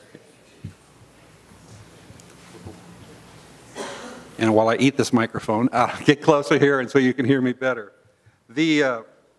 While I was personally opposed to 788, my obligation and my duty as district attorney is to enforce the laws of the state of Oklahoma in a fair and equal manner, and that is indeed what I and all the district attorneys of the state will do. So we rely obviously on the people's vote and how you modify any of those rules in what we do. Obviously it's somewhat difficult to know exactly how we will deal with those rules until they're in final shape and those statutes in the final nature, but I'll be glad to talk to you about some of how we perceive those things will affect us in the rural and large city areas. I'd like to discuss several issues for you. The first thing I'd like to talk about, and Mr. Chairman, it's one of the issues that you asked questions about, dealing with the 1.5 ounces of marijuana that's in the car. If the chairman does not mind me addressing your question up front. I'm thankful. As you are aware, the rules of interpretation of statutes, I believe, are that usually a later statute rules over a previous statute. Also, a specific statute overrules a general statute. So as a prosecutor, I would generally say that the specific statute, which would be this statute, that talks about 1.5 ounces, would take precedence over a general statute. So it would probably, at least in my jurisdiction, we would look at this statute for guidance as to what to do in those type of situations.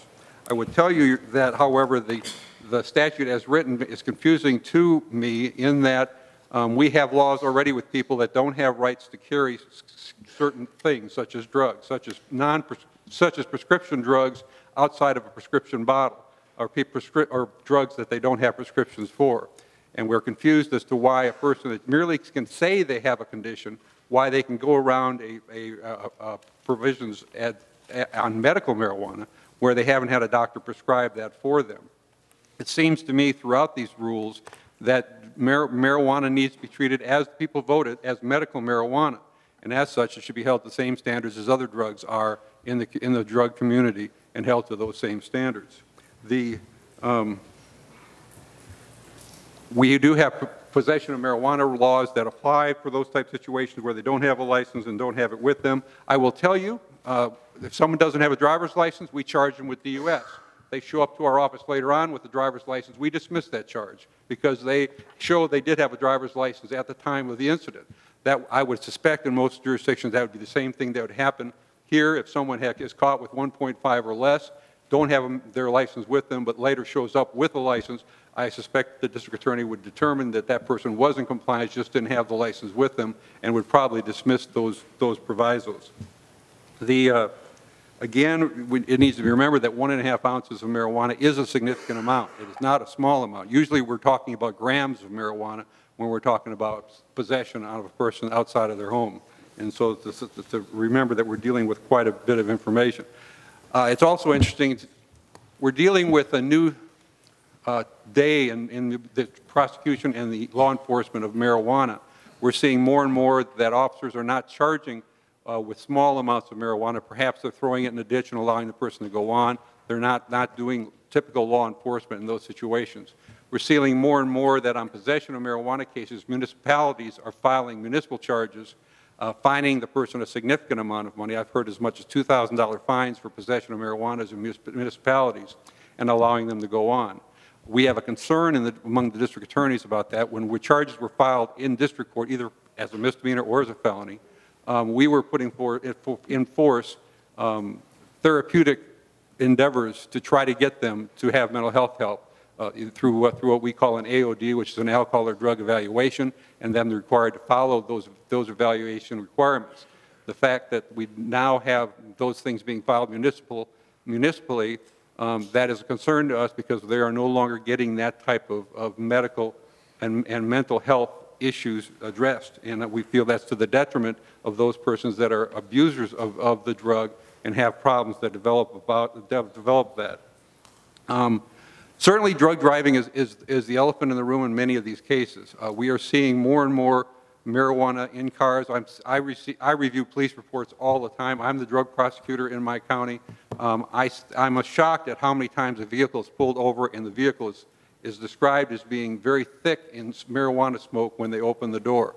That cannot be a good thing. That cannot be a good thing because of secondhand smoke, even if the driver's not the one smoking, the secondhand smoke affecting the driver, the children in the back seat, the effect that would have.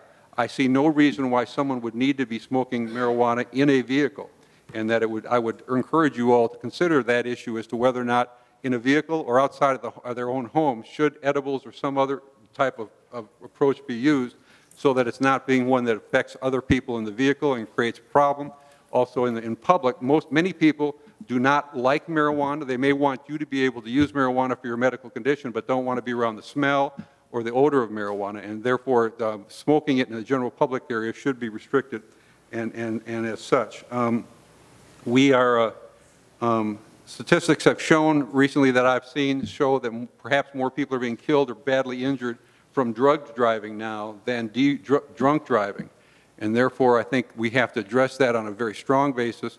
And the question has come up, and I think it was discussed just a short time ago, about the smell of marijuana, whether or not that's going to give probable cause to search the vehicle for narcotics. And that question has been addressed across the country. There are different courts in different cases have addressed that differently, but generally it's allowed, some states allow you to go ahead and conduct a search based upon that smell. Others allow that to be one of several things that can be considered by the officer in determining whether or not there's probable cause to search the vehicle. And one state, Massachusetts, which has determined that that's not a condition at all that can be considered by the officer. I think at some point that's going to need to be addressed either by the legislature or by the courts to determine whether or not we're going to be allowed to do a search based upon that. Obviously, every drug dog that I know of in the state of Oklahoma is trained on 4 items. They're trained on marijuana, cocaine, heroin, and methamphetamines. Now those dogs, if that searches cannot happen based on marijuana, those dogs are no longer useful for the investigation of crimes. Certainly, the courts that have said that it can be used as a basis for a search have said that you still can search to determine whether or not they're over the 1.5 ounces. That is illegal still. And so if you smell either green or smoked marijuana, you can go ahead and search that vehicle for those purposes. I'd encourage you to consider that. Consider whether or not you want to address that in your legislation dealing with how these drugs will be looked at. Obviously, I'm not going to go into the evaluation of what the impairment level of people. I think it's been addressed already by other persons. And but I think we all agree that people that use marijuana are subject to slower reactions, perhaps making bad decisions. We have people right now that are charged who are driving a vehicle with prescription drugs. Let's say they're on oxycodone. That can affect their driving, and they're charged as drug driving, even though they have prescription, to drive with that drug because it affects their driving. And usually it's because the officer has observed driving situations that cause them concern for the safety of other persons on the road. And indeed, each and every one of us are mostly concerned with the potential other victims out there that are created by the rights that are given by 788, and those persons need to be protected. And I should have been, and I'm terrible with PowerPoint, so I've probably fallen behind on my PowerPoint, so let me get to where we are right now. I've already heard in the courthouse about people planning to try to determine what the legal impact will be of counterfeiting the marijuana licenses. There's already that industry that's being discussed as to whether or not that will be lucrative and whether or not that's something they're going to do. So I would encourage any licensing to be such that can be protected in some way and be shown as to be a valid license and difficult for it to be counterfeited. One of the things you don't hear enough about regarding marijuana and all drugs is children in the state of Oklahoma. You would be shocked to see the paperwork that comes across our desk on a daily basis of the homes of people that are rated as to the conditions of those homes, of children sleeping in a bed with a lit marijuana cigarette right next to their heads, of kids being admitted to hospitals who have swallowed marijuana because they're being at levels where they can get them, where people perhaps because of their drug use, both marijuana and other drugs, have not taken proper care of those kids. The number of deprived cases we are seeing has gone up astronomically. The conditions we are seeing have gotten worse and worse and worse. Not all jurisdictions have gone up significantly, but ours certainly have, and we have seen it over double in the last few years. I would encourage you to consider those conditions when you talk about edibles. I don't know of no reason under the sun why any type of medical marijuana should be shaped like gummy bears, or should have animal figures or people figures or superhero figures. You know, I remember when I first started prosecuting, I was shocked to see that ecstasy sometimes have a Superman logo on it or a Betty Boop logo on it, and how that would be attractive to kids. There is no reason that this medicine, marijuana, should look appetizing to a child. You know, we see kids eating the pods for detergent. Certainly they're going to go after something that looks like a brownie or something that looks like a gummy bear or a candy or anything else. And therefore those things not only need to not look that way, they don't have to look appetizing. They need to also be in child-resistant type containers so those kids cannot gain access to those type of things. They need states out there that have legalized marijuana or medical marijuana are doing lots of different things. I told you a little bit about how they're shaped at. They're saying it shouldn't be shaped like an animal, a person, an insect, a fruit, or candy. They want the packaging to not have cartoons on them or likenesses of superheroes or other things that are kid-friendly. They were requiring child-resistant packages that can be resealed once opened. They want the THC levels stamped, the letters THC stamped on that edible in and of itself, so it shows that it is infused with THC. And California requires it to be cannabis infused, stamped on either the packaging or the product, and the THC clearly marked also on the packages. And many times have on the packaging listed, keep out of the reach of children. That seems like a pretty logical thing that we all know, but when you think of all the types of warnings we have on many different products out there, this is not something that would affect anyone's right to use this, but would again provide additional protections. They also, many jurisdictions limit the level of THCs on edibles to 10 milligrams of THC per serving and no more than 100 milligrams per package. They don't allow lollipops. They don't allow things that look like existing kid products. All those things need to be addressed. Again, the children are the people that we need to be protecting more than anyone, because while certainly some children may, under the statute, be allowed to use THC, it'll be under a parent's control, and the parent can read those things and protect those things in that way. Overall, we don't know what's fully coming our way until the laws are finalized. We expect it's going to change the way we prosecute. We've already started the preparation to see. We think our DUIs will double as far as DUI drugs. Because of this, we're getting ready to be faced with two major changes this fall. One is this legislation that we're talking about here going into effect, and then the alcohol in grocery stores and in convenience stores. We're expecting a lot more access to alcohol and marijuana in the very near future, and how that will affect the driving in our state and the safety of the citizens of our state. And again, public safety is all about just that safety. Again, we know what is coming. We know that this is medical marijuana and it must be taken seriously and treated like medical marijuana, and we hope that we all do that and protect everyone that's a non-intended person and being affected by it from any of those concepts. Thank you. Thank you for that presentation. Are there questions from the committee? Senator Paxton, you are recognized. Thank you, Mr. Chairman. I'd asked a question earlier about the roadside traffic stop and how they're determining the, if somebody's impaired or not. Let's take that from the side of the road and let's take it to the courthouse. So there is an officer that's made the allegation somebody was impaired, but it's not alcohol. Talk about how do you determine that? Where do you all take that from that point forward as far as actually prosecuting somebody? Well, we have to look at the four corners of the stop. We have to look at really what made that officer believe that person was impaired. The officer will usually do a standard field sobriety test and do all sorts of things in trying to make a determination as to whether that person is under some type of influence of something and whether or not that's affecting their ability to stand, to walk, to perceive. The testing, I just saw the other day, there's supposedly a new test out from California, I believe, that deals with measuring the level of marijuana, whether or not the person has used marijuana within the last 2 hours, I believe. That's going to improve over a period of time. We expect that testing to improve, and we expect at some point in the relatively near future, we will have additional testing opportunities available to us. The cost we don't know yet. But I have to convince a jury of 12 people or 6 people in a misdemeanor case that that person's driving was affected by their intake of whatever type of, in this case, marijuana. And I can't just do that by saying they had smoked marijuana the day before, the morning of.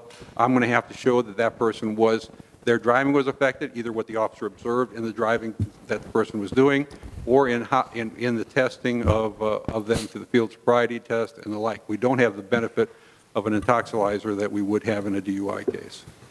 Thank you. Representative West, you are recognized for a question. Thank you, Mr. Chairman. Do you have any statewide numbers on how many cases currently involve the drug endangered or deprived, specifically with the children's cases and specifically with where they may have ingested marijuana? I do not have that figure. I do know that I did send an email to my fellow DAs yesterday asking for some discussions of that issue. Some of them told me that they have seen their deprived children cases go up significantly because of drug cases. Those are all types of drug cases. Specifically as to ingestion of marijuana, we have seen that both in Oklahoma and throughout the country.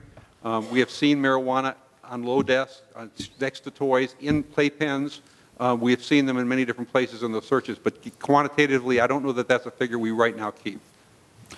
For follow-up? Thank you, Mr. Chairman. So if you do get information back from your DAs across the state, is there any way you can share that information? Absolutely. Okay. Thanks. Thank you for that. Senator Daniels, you are recognized for a question. Thank you, Mr. Chairman. In one of the pages on your PowerPoint that you skipped over, it was talking about stating a medical condition. Do we have a legislative definition, or do we need one for medical condition as applies to 788? Yeah, arguably that is one of the things that 788 was devoid of that really common sense says there should be. There should be a determination of what is a medical condition. Currently, it was discussed during the election process that it could be anything from a sore back to a headache to I'm feeling depressed today. I think Oklahoma was one of the few states, if not the only state, that passed a legislation by the public that did not quantify as to what type of things fall into that. It would be so helpful to us to know that will pull a person over and say, I'm tired today and I needed marijuana. Well, marijuana doesn't really help for fatigue purposes, as I understand it, but they've expressed a medical condition, and the officer pulling them over the side of the road is not going to analyze whether or not that person, they've offered a medical condition that they say exists, and that officer is probably going to have to take that at face value, unless given guidance by this body. For a follow-up? Thank you. And we've discussed before, do you interpret it as if they say they have a license but don't have it on them, that if they could later show they actually had the license, the penalty would be different? It is my understanding as to how we deal currently with cases such as that. Person driving with no insurance. They show up with their insurance policy showing it was in effect at the time. We dismiss that case. The person has no driver's license with them. They're charged. They show up with a driver's license that was in effect at the time. We dismiss that case. I can't imagine that would be different in this case, because if they have a license at home, they weren't in violation of the law because they did have a license. They just didn't have it on their person. For a follow-up? Thank you, Mr. Chairman. Last one. And in terms of within the courtroom setting, impairment testing and the standards and the measurements, can you give us insight from your position? What's needed? Do we have that already? How does a prosecutor make that determination? Currently, prior to 788, if a person was found to have any type of drugs, illegal drugs in their person, in their bloodstream, that was usually considered enough to file charges and take them to trial on that issue, and then convincing the jury that that was enough. I know I've prosecuted cases, both manslaughter cases where DUIs occurred where people had tested positive for methamphetamine and other types of drugs. With this becoming now proper to have, and with again, as discussed by some of the other speakers here about the carryover of some of these levels for an extended period of time, it's going to become more complicated as to what our burden will be at trial.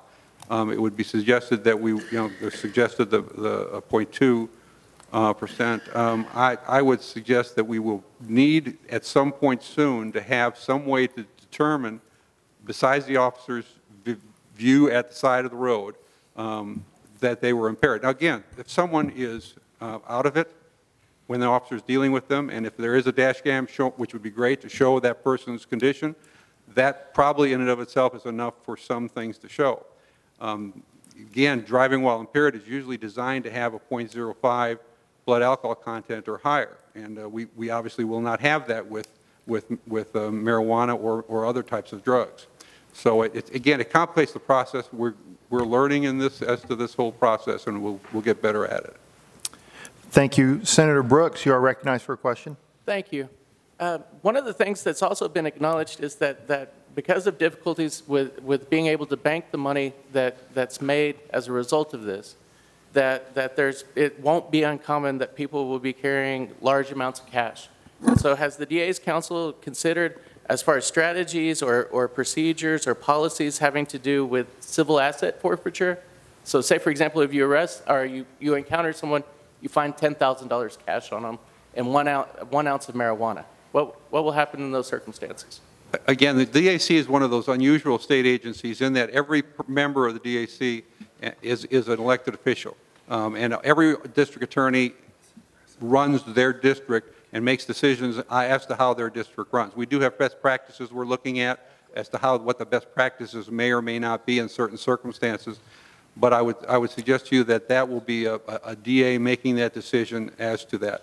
Forfeitures you don't see the amount of forfeitures that you used to see 10 years ago, 5 years ago.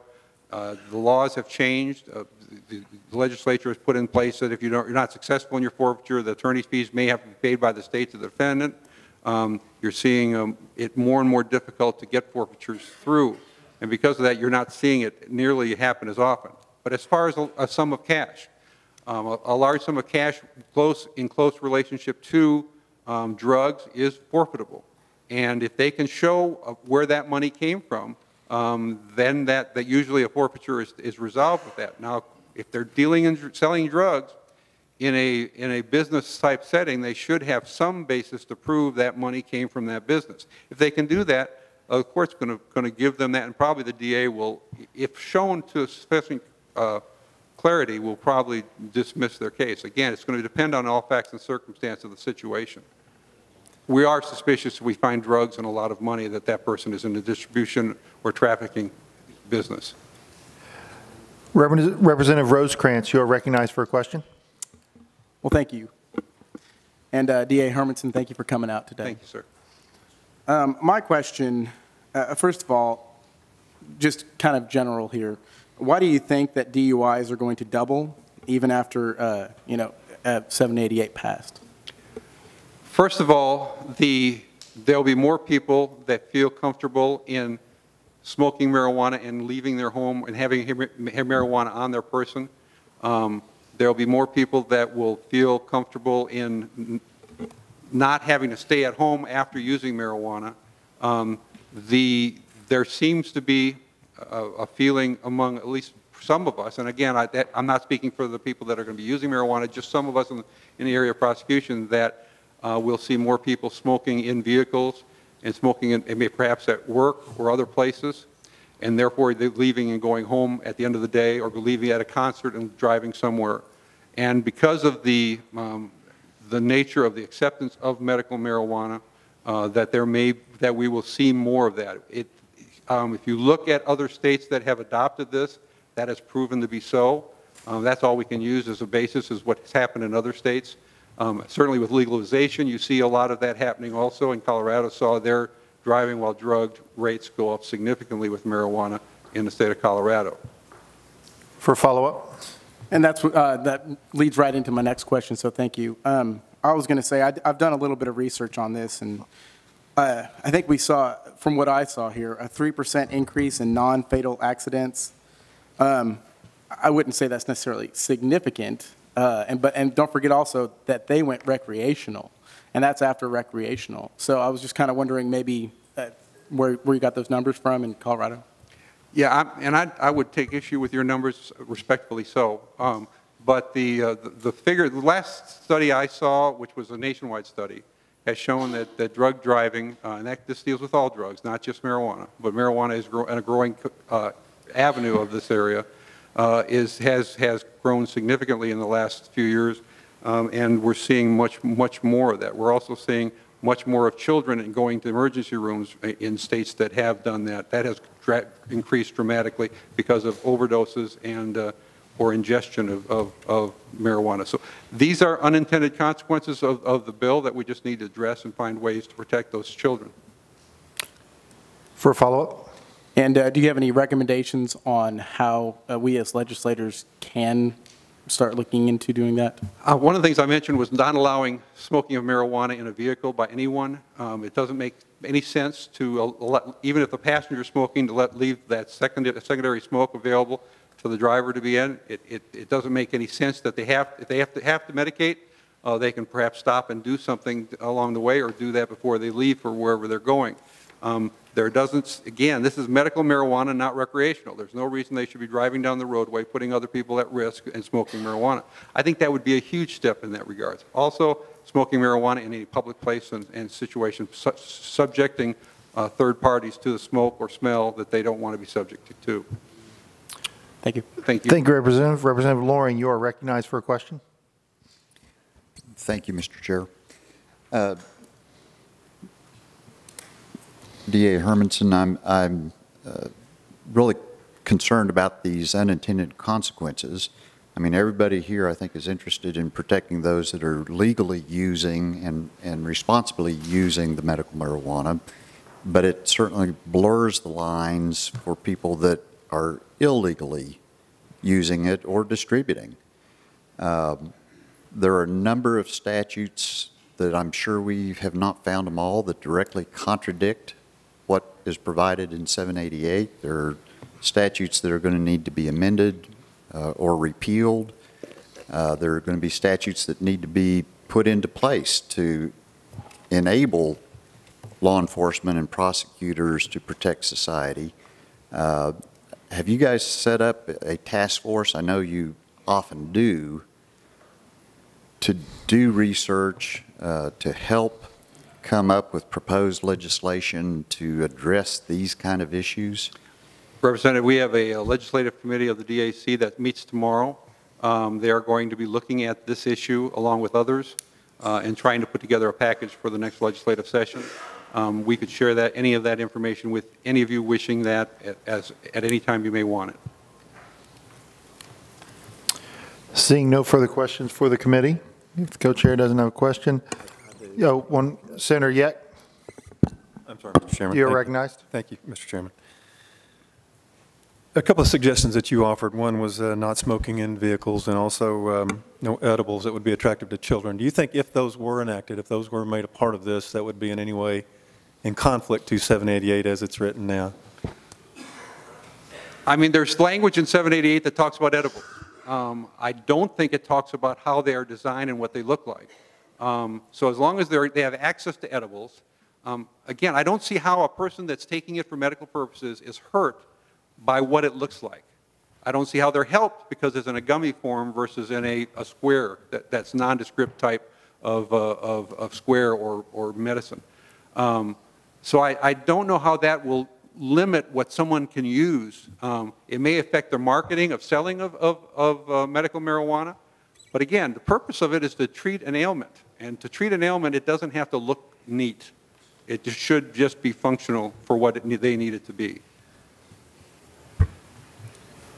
For follow-up? Thank you, Mr. Chairman. part of our challenge, and you kind of mentioned this before, 788 is only a 5-page bill. There's very few definitions, and it's silent in a lot of areas, and it's very vague in other areas. So with what you do and what this group's trying to do, it really creates a lot of challenges for us, and you've addressed some of those before.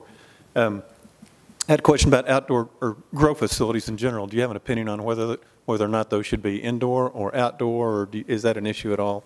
Well, I don't know that it's an issue for district attorneys necessarily, but I think an indoor grow, they can more closely contain what affects it, whether or not, this is a medicine.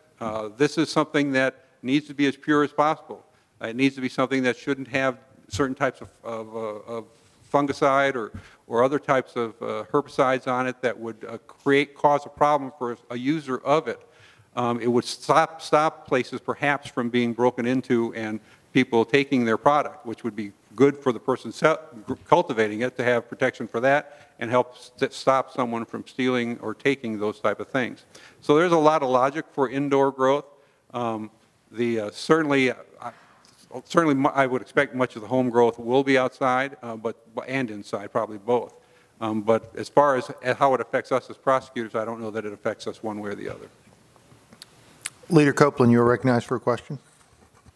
Thank you, Mr. Chairman. I just have one question, and you kept referring to edibles. And the issue of an individual grower who's growing their own with the 6 plants at home, do you propose regulating any way or anything that they do as far as edibles with what they're growing at home? Well, I mean, if they're growing their own, the edibles they're making are probably going to be brownies. Probably going to be something along that line. Perhaps if they're doing extracting and making bars of some sort. Again, I'm not sure that I fully understand what type of things they would make, because you got to excuse me that I'm not exactly aware of all the intricacies of that.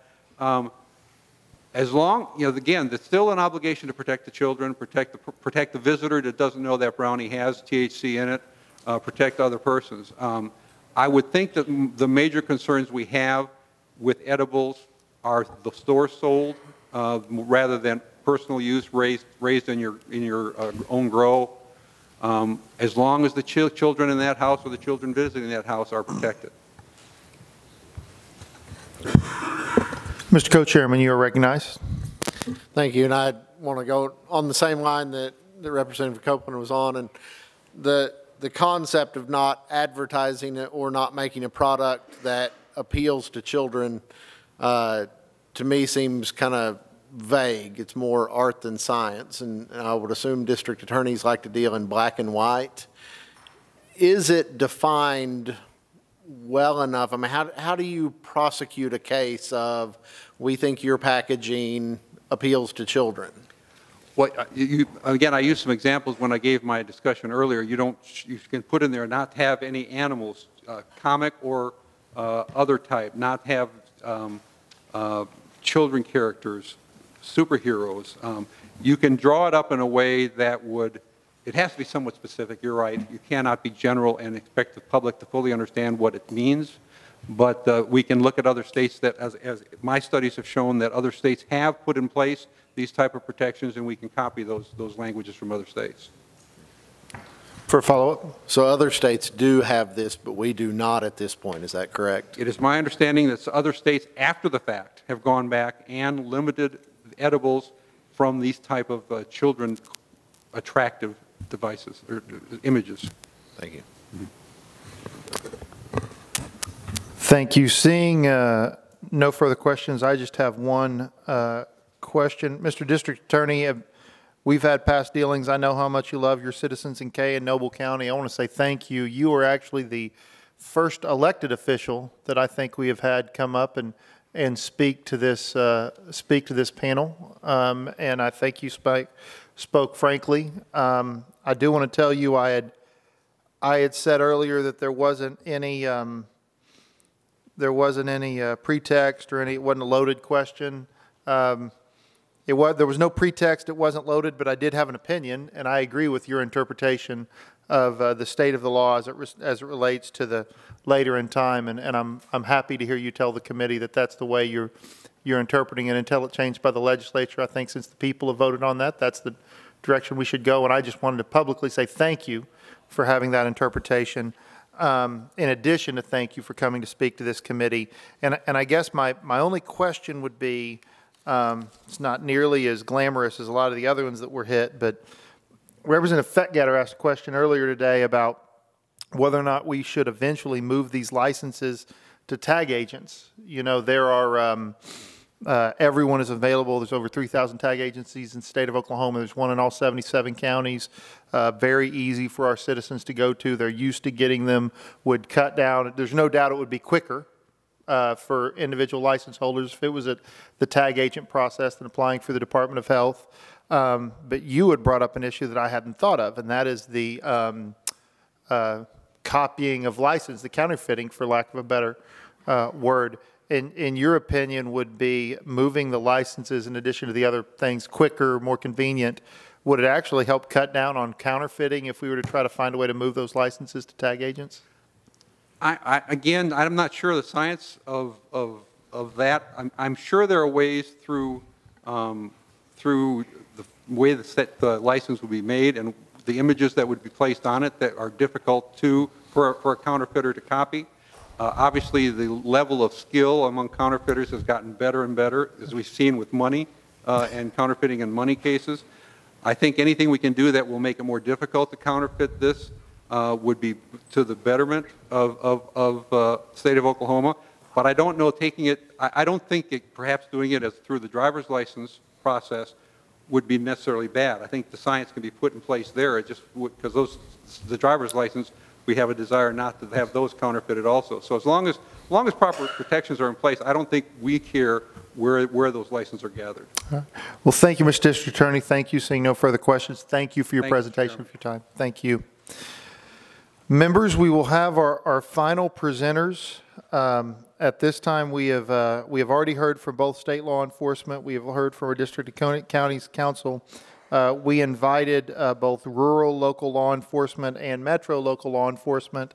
Our rural law enforcement that we were going to have had a homicide in their city municipality last night and weren't able to come. But we do have Deputy Chief Brooks from the Tulsa Police Department and Deputy Chief Gurley from the Oklahoma City Police Department. We are very pleased that they have both agreed to present together.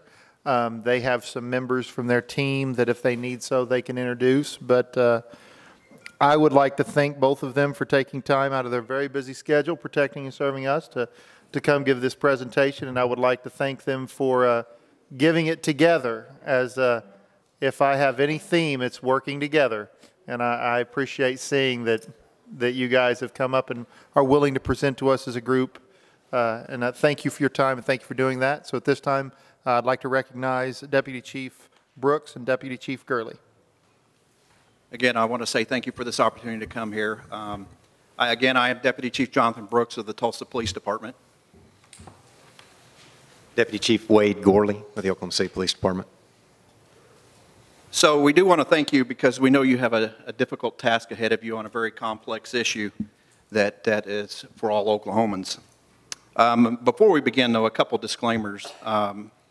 We're here with our other law enforcement state entities, and just because we may have differing opinions on some of the subject matter doesn't mean that we're in disagreement, right?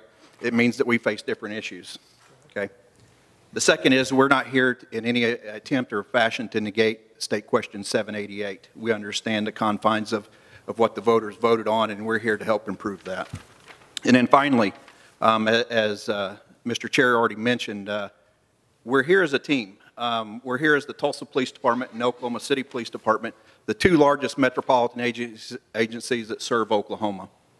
And when we speak, we're going to speak from that perspective. We're going to speak from urban Oklahoma, not the suburbs and not rural Oklahoma. Our issues are different. And just keep that in mind as we line these issues out. That's very true, and I just want to reiterate a little bit too. You know, with the urban environment and the city environment, you deal with issues on a more magnified scale. And so some of the things that have been brought up here, they are concerns, but they're going to be more magnified because of our populations and the diversity of our populations. For example, Oklahoma City can be considered both urban and rural because we're so spread out, one of the largest cities in the nation, landmass-wise. So all of these issues that have been brought to the forefront, again, we'll just be facing on greater levels. And it'll be a little bit more complicated and for us to deal with.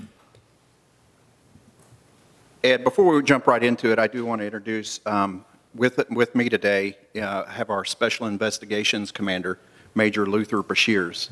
That division is the one charged in Tulsa, Oklahoma with the investigation of all narcotics and vice-related crimes. So he is here, and he'll have the opportunity to dive down into some of these questions as we move forward on these concerns. So when we speak here, we're going to outline what we see as concerns and have that opportunity. We bring these concerns with our past experience, with things that we can predict, and then things that we've already researched in the last few weeks, visiting with other major metropolitan cities that already have state laws imposed across this United States. So what we'll do is we'll cover this wide range of topics, and we're going to cover them very superficially, and then that maybe in the questioning period we can kind of dive into these because it is a very wide. And just a final point, we understand our role in the execution of laws that you govern. So by saying that is, when we bring these concerns forth to you, we're asking for clarity in some of these as we move forward.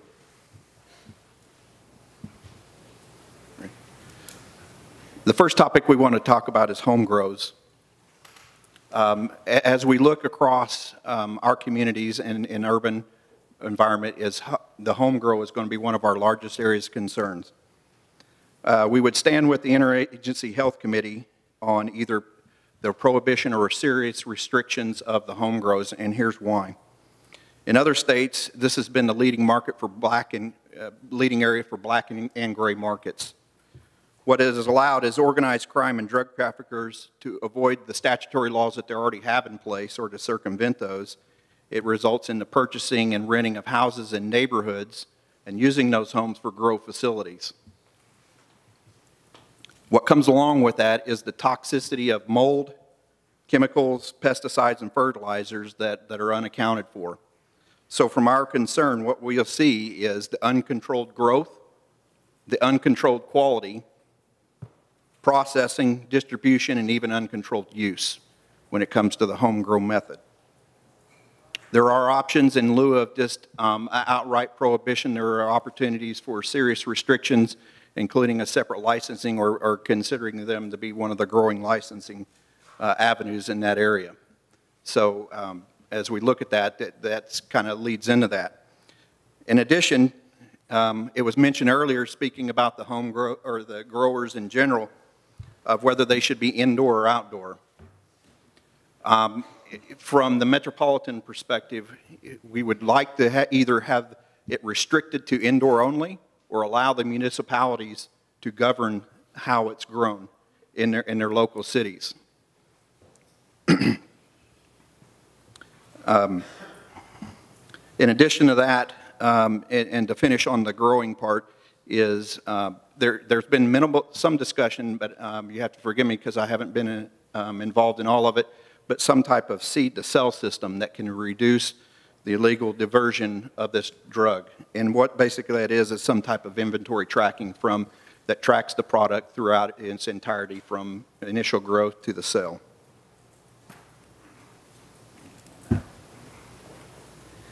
Just some of the things to think about with that too is it's not just a piece of property.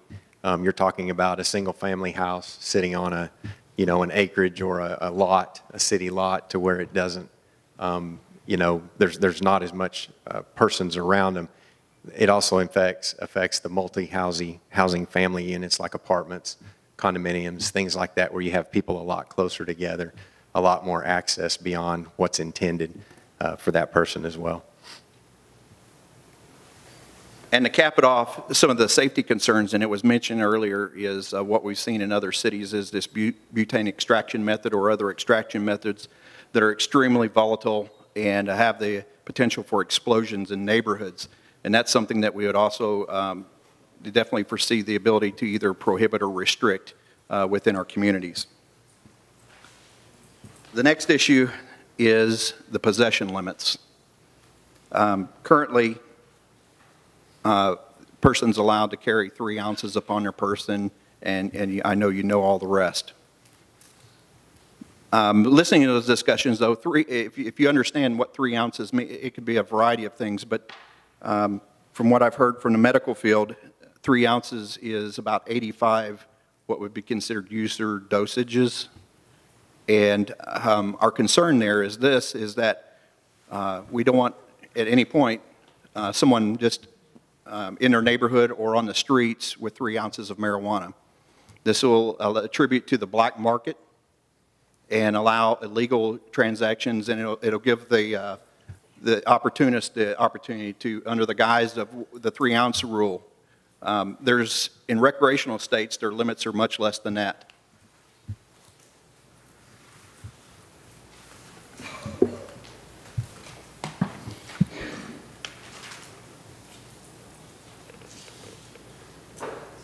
The other topic that we see that we'll have to address as our law enforcement agencies is the residency requirements and the homelessness that occurs in both Tulsa and Oklahoma City. Reports from Denver said that they had their increased homelessness in adults and juveniles ages 18 to 26. Current rules right now permit organized crime and gang members from outside of Oklahoma to simply enter into Oklahoma and lease or buy property and automatically be allowed to grow marijuana. We should treat residency requirements as we do all other in-state, for example, in colleges and tuitions, and have that residency requirement of 1 year. The next overview would be in relation to employees at any of these establishments. Currently, we feel that there should be stronger restrictions on allowing certain felons to work in this industry, whether it's in the growth, dispensary, or processing aspect of that.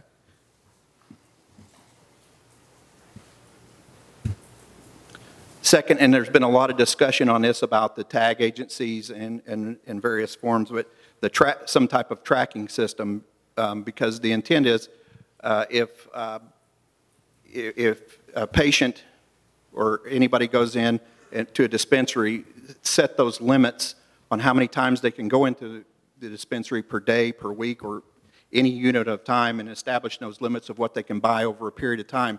Because currently, right now, there is no restriction. So, again, I'll go back to the black market here, or the illegal endeavors. Somebody could potentially hop from dispensary to dispensary buying 3 ounces at every 15 minutes, and it's not regulated, it's not restricted, and it's just uncontrolled.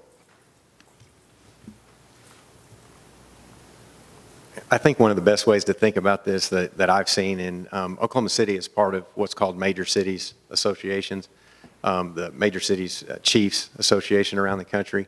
I believe there's 79 cities. I'm not sure if I got that right, but what I hear in talking to these other cities that have medical and recreational is they said if you don't do something to limit some of those amounts, what you end up with is you have more product that's out on the market than you have demand. And when you have that, the legal demand, and so when your product exceeds your legal demand, naturally it's going to go to illegal methods and to the, to organized crime and those kind of things. And that's probably one of the things I've learned best in speaking to those other cities about why you should regulate amounts and the amounts that people can get. And again, sorry if there's any duplication in these topics, but we want to make it understood that these are areas of concern. So as we move into the forms of medical marijuana, the District Attorney's Council covered it briefly, and we'll cover it briefly as well as the forms. When mentioning the smokables forms, the only request that we would have, it would be aligned with the District Attorney's Council, would be that smoking is just prohibited in public places and restricted to just private residences when it comes to that. And then on the topic of the edibles and the packaging, there needs to be some serious thought put into how we dispense edible products and the packaging to, again, going back to the youth and what we're putting out there for those in that area. This one may be a little bit more difficult, but we are looking at this in terms of the City of Tulsa's is zoning and advertising. I know it's covered in the question, and municipalities are a little bit restrictive. But one of the things that we're looking at across our city and working with our planning and urban and economic development is we would like the opportunity for us to have some type of leeway and restrictions on how a dispensary can be located, how a processing center, where it can be, what type of area, and things of that concern.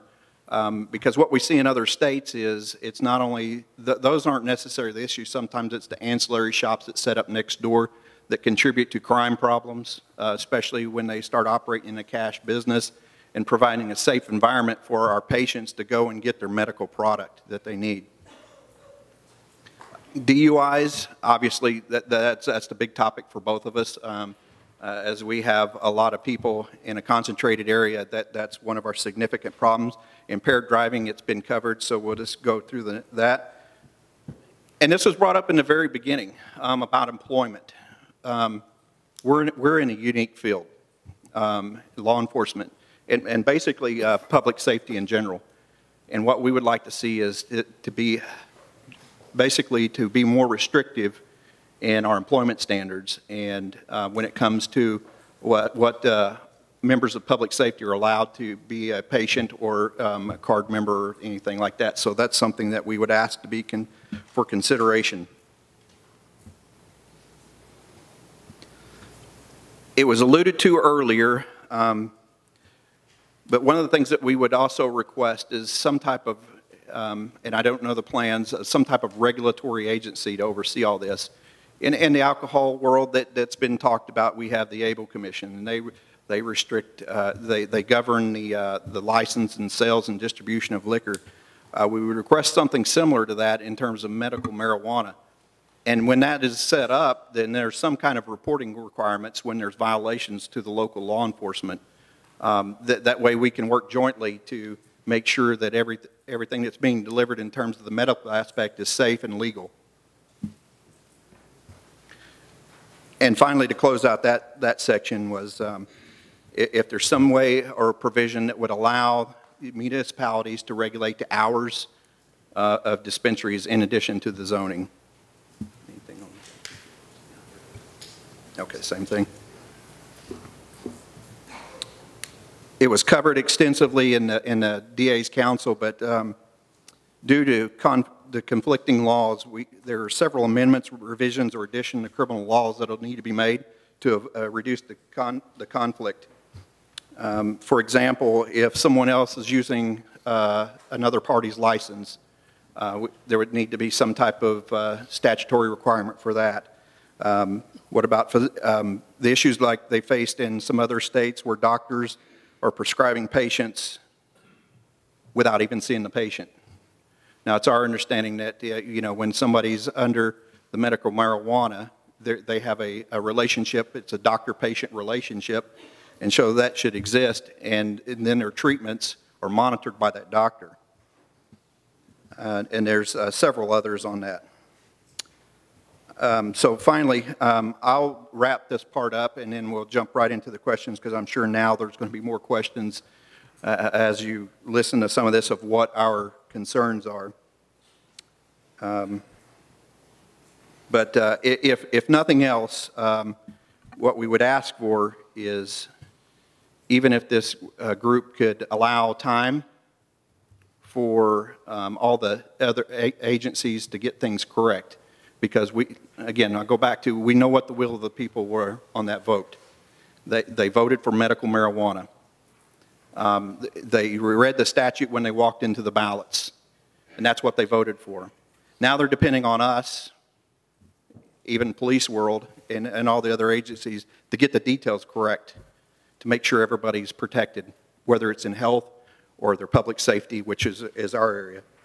So with that, again, thank you for your time, and we appreciate this opportunity. I just want to address real quick, if I can, about the public safety aspect of it and the driving under the influence. And it's been mentioned a lot, and I've heard some discussion on a field sobriety test, what's called an SFST, standardized field sobriety test, and a DRE evaluation, which is a drug recognition expert. They're two very different things. Those DREs, I just checked, I did to make sure I was getting our numbers. We have about 1,048 officers right now, and we have around 25 DREs. It's a very complicated process to become a drug recognition expert. And that exam is very complicated as well, complex, and takes a lot of time. And so when you start increasing, or when you talk about the possibility that more people could be driving under the influence, that's going to be something that's going to be really difficult to deal with. It's going to be a challenge to us. So I don't want to minimize that at all, because I've heard a lot of discussion back and forth. An SFST can determine that someone is impaired, but they won't be able to tell what that person's on as compared to a DRE, who with a little bit more thorough evaluation could. And when you're talking about, you know, OHP and our agency too, being kind of spread out and having those DREs available, they're not readily available. And you can't make every officer on your department a DRE, because it's such a complicated process, it's such a lengthy process, and even to maintain that certification, those officers have to be pulled off the street each year for an extended period of time to meet their requirements to maintain that certification, to keep that process up. So I just want to make sure that everybody kind of understands the difference in that they're two very different things. And then another thing to think about too, when you talk about it from a medical standpoint, is oftentimes drugs interact with each other. And so if there's not some regulation behind that, just like Director Scully said, you know, it's kind of like somebody who drinks a beer every day, but then they start drinking whiskey. Well, somebody who's on medications for other things, and now, you know, they don't realize what they're doing, but now they're going to, you know, partake of medical marijuana. Are they going to know how those interact and what those effects could be? So a lot of times it's not somebody intentionally trying to do something. There's a lot of unintended consequences with it as well, that you have to think about, that make it even more complicated. Thank you. At this time, we will thank you for your presentation, and we'll have some questions. Representative Rosecrans, you are recognized for a question. Thank you, gentlemen, for coming out today and speaking with us. I've asked this question of I believe, Director Scully as well. If you could, just describe what the retraining programs look like within your departments, because I'm sure that something like that would be needed. Of course. You know, right now, you know, we're planning for the retraining, but the difficulty is we're not knowing exactly where this is going to end. One of the things that we've done and just happened within the, you know, as soon as the state question passed, is our officers now, you know, we've been issuing citations for marijuana for decades in Tulsa, but now we've expanded that to just basically citations now for all of marijuana until we have more clarity and direction on this. There's a significant amount of retraining that's going to go along with our K-9.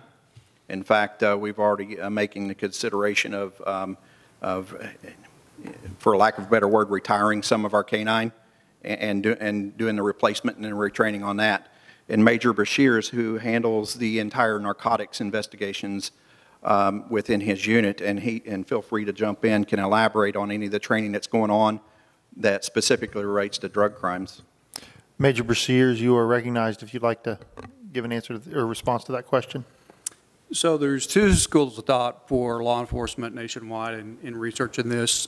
Some are going to deal with the training of the dog as it is, and then meet the challenge in court for probable cause, and others are retiring their dogs and getting new dogs because they want to draw a very clear line between the dog trained on cocaine, meth, heroin, and marijuana, and not get what we call a false positive issues in court, so that when the dog alerts on what they've been trained on, it is always an illegal product, so that you don't get into a dog on a car stop sniffing marijuana because they were previously trained on it. Now somebody has medical marijuana in their car, and they might not have their card with them, And so they also may have cocaine in the car.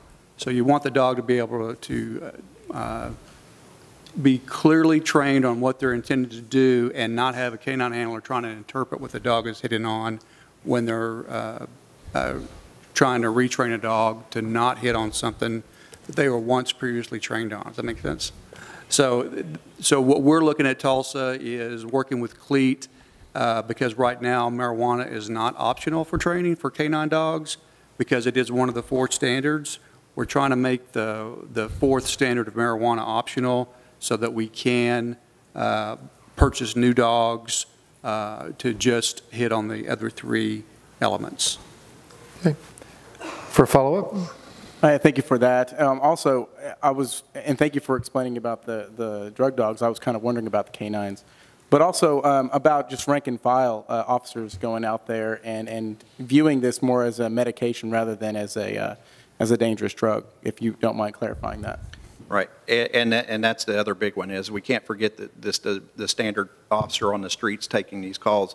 The retraining is going to start at their first contact, point of first contact, when they first make contact with one of our citizens, regardless of the method of the contact, whether it's a traffic stop or investigation of a crime. There's going to have to be the retraining about understanding what it was a medical condition until we get a definition, because our field of expertise is law enforcement, not medicine. So getting some definitions and clarity, I think, is one of the reasons we're here discussing this right now. And so that training will start at that very first premise with our field officers, and then continual education about the medical marijuana, the limits, and then and really have to start describing those gray areas that we talked about when somebody, maybe they have a card, but they've exceeded what they're allowed. Okay, what are they going to do in those areas? So there's going to be an extensive amount of retraining because this is a big change for law enforcement, right? It's one of the bigger changes that's happened in law enforcement in the last few years. And so it's going to take significant amount of training and some time to get everybody to speed, which time is one thing it sounds like we don't have, so we're moving as fast as we can. And I'll let Chief from the Oklahoma City perspective. And really the same issues, but the biggest thing is we can't proceed down that road until we know exactly all of the elements and how this is going to shake out. And so we've already, a lot of the things that he's talking about that they're doing in Tulsa, we're doing the same things. We're expanding our cite and release and those kind of things to try and deal with it on a broader level. But I kind of look at it, because I was a patrol officer when we made the transition to concealed carry. You know, it's the same kind of thing where they had to, you put a lot of things back on that citizen when I stopped them that they had to provide me with before. You know, I didn't have to ask them about having a firearm. They were required by law to say, you know, I have it, here's my ID. So they're different things, but they're kind of similar in how we responded as law enforcement officers in dealing with that. And we were able to adapt, and we'll adapt. I mean, we adapt to those things all the time. Laws change every year, and we have legal updates that we train our officers on every year based on what goes on here. We have to do that every year anyway. So we've got those processes are already in place.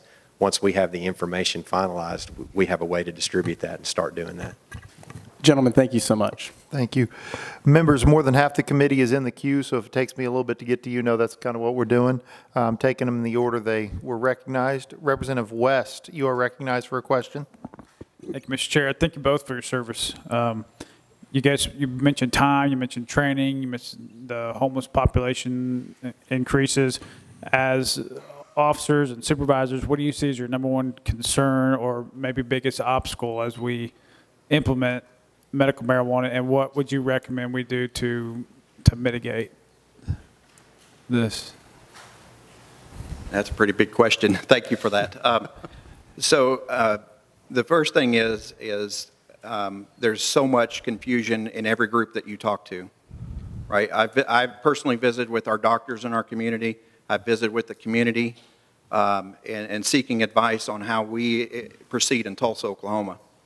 And I think the first thing is there has to be a significant amount of education, not only for law enforcement, but for the medical community and for the community at large.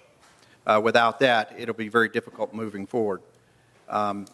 Continuing these discussions on getting the details right is what's important to us. So the biggest issue that we foresee is I'll go back to some of the things we mentioned here. You know, it's not scare tactics, so don't take it that way, but because we looked at the worst of the worst things that happen in the other cities, right?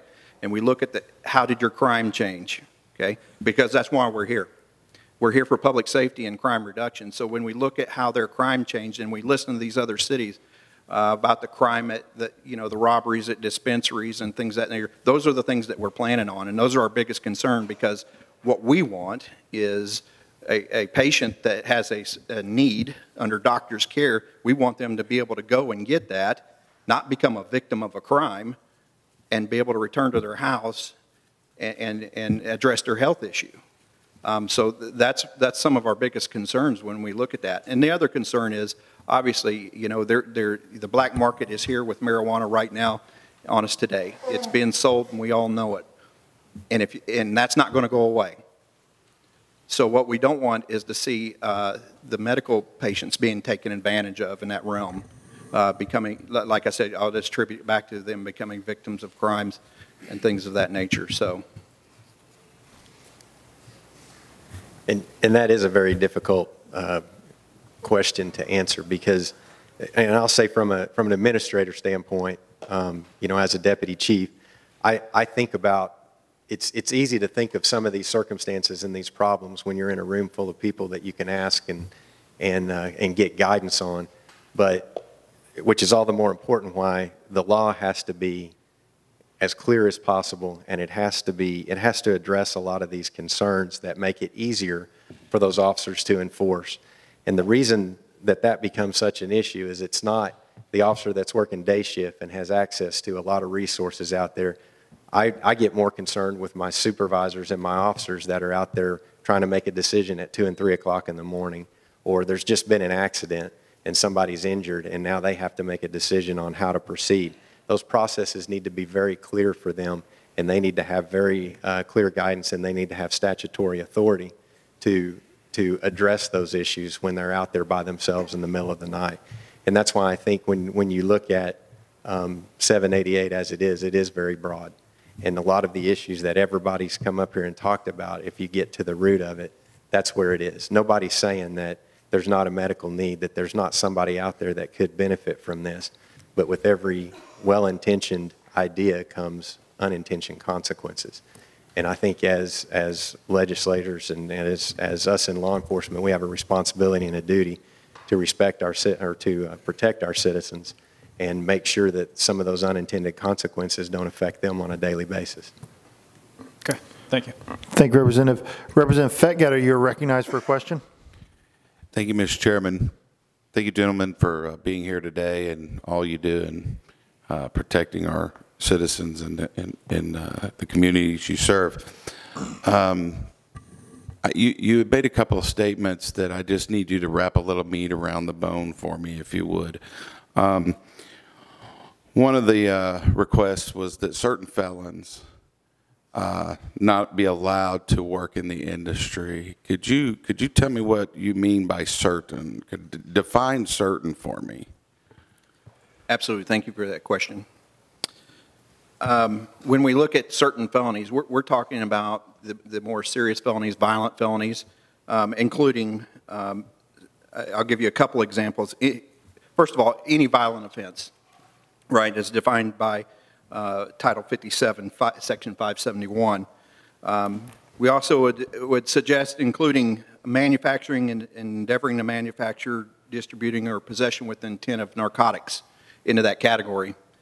In addition to that, any type of gang-related offense that there's a felony conviction with a gang affiliation of some type. And then the consideration for any other serious drug offenses, more along the lines of the trafficking world in that nature. Because one of the things that, and I can't remember which state it was, and I apologize, but they went through a trial and error period with that as well. And I think now Colorado does not allow, I think it may be Colorado, does not allow felons to work in their dispensaries as well. Those are kind of some of the other felony convictions that we're talking about. For a follow-up? Thank you, Mr. Chairman.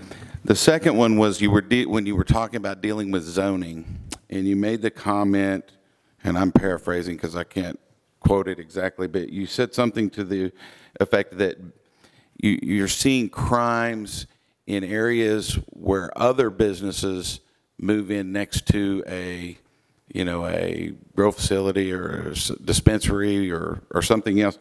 So what kind of businesses are these that are moving in, and what type of crimes are you seeing around the dispensaries, those types of things? Right. So since most other states have severe restrictions on their dispensaries on what they can sell and what they can't and how they display it and how they don't, a secondary market has arose around those dispensaries, kind of like accessory shops, okay?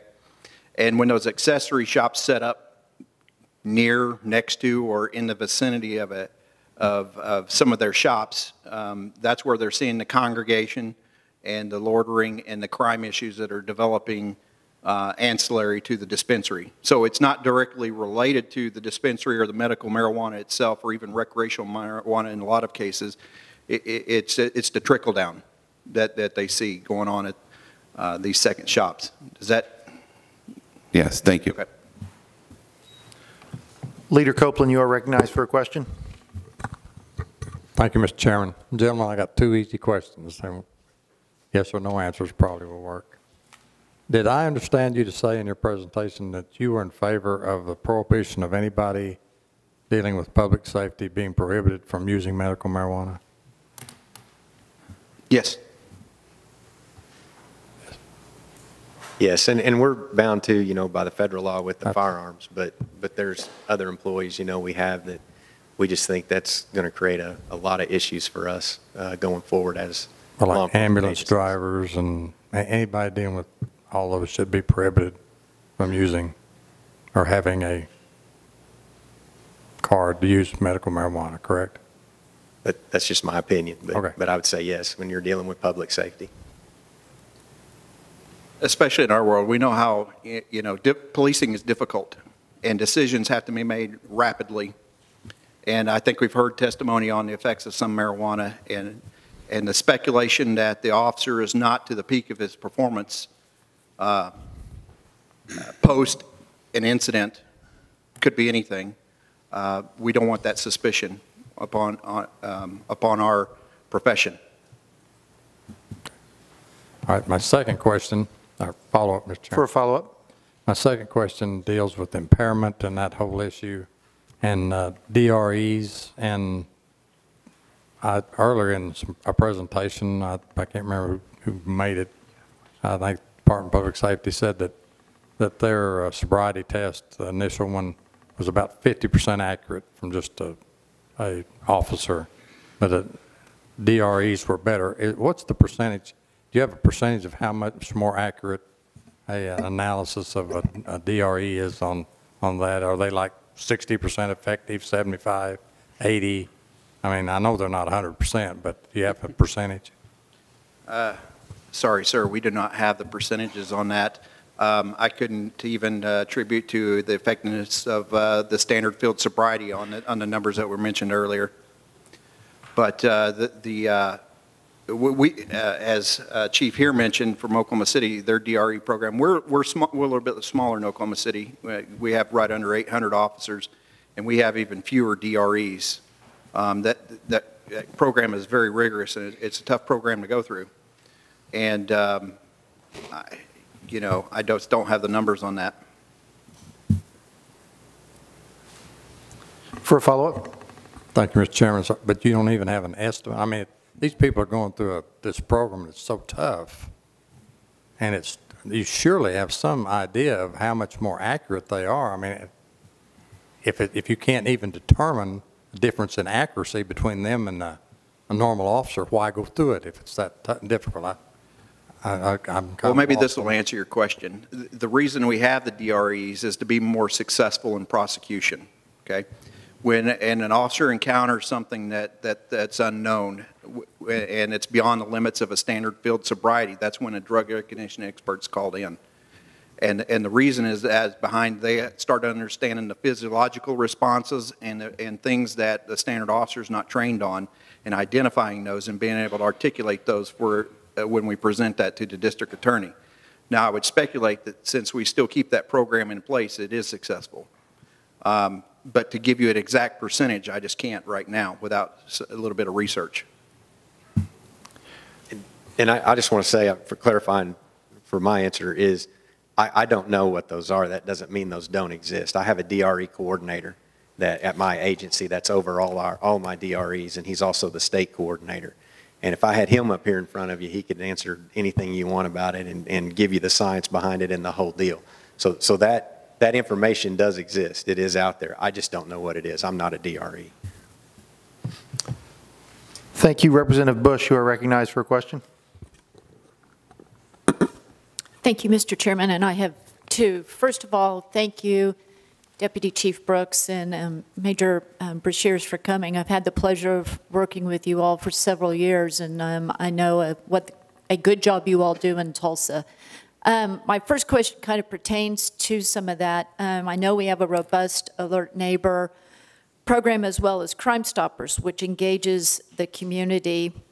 See something, say something, and we worked really hard over the last decade to engage the community in this effort. So I know that in the past when budgets have been cut, we've had some problems with your public education department. Have you all talked about the need for some public education and to boost your numbers to fund those types of outreach programs?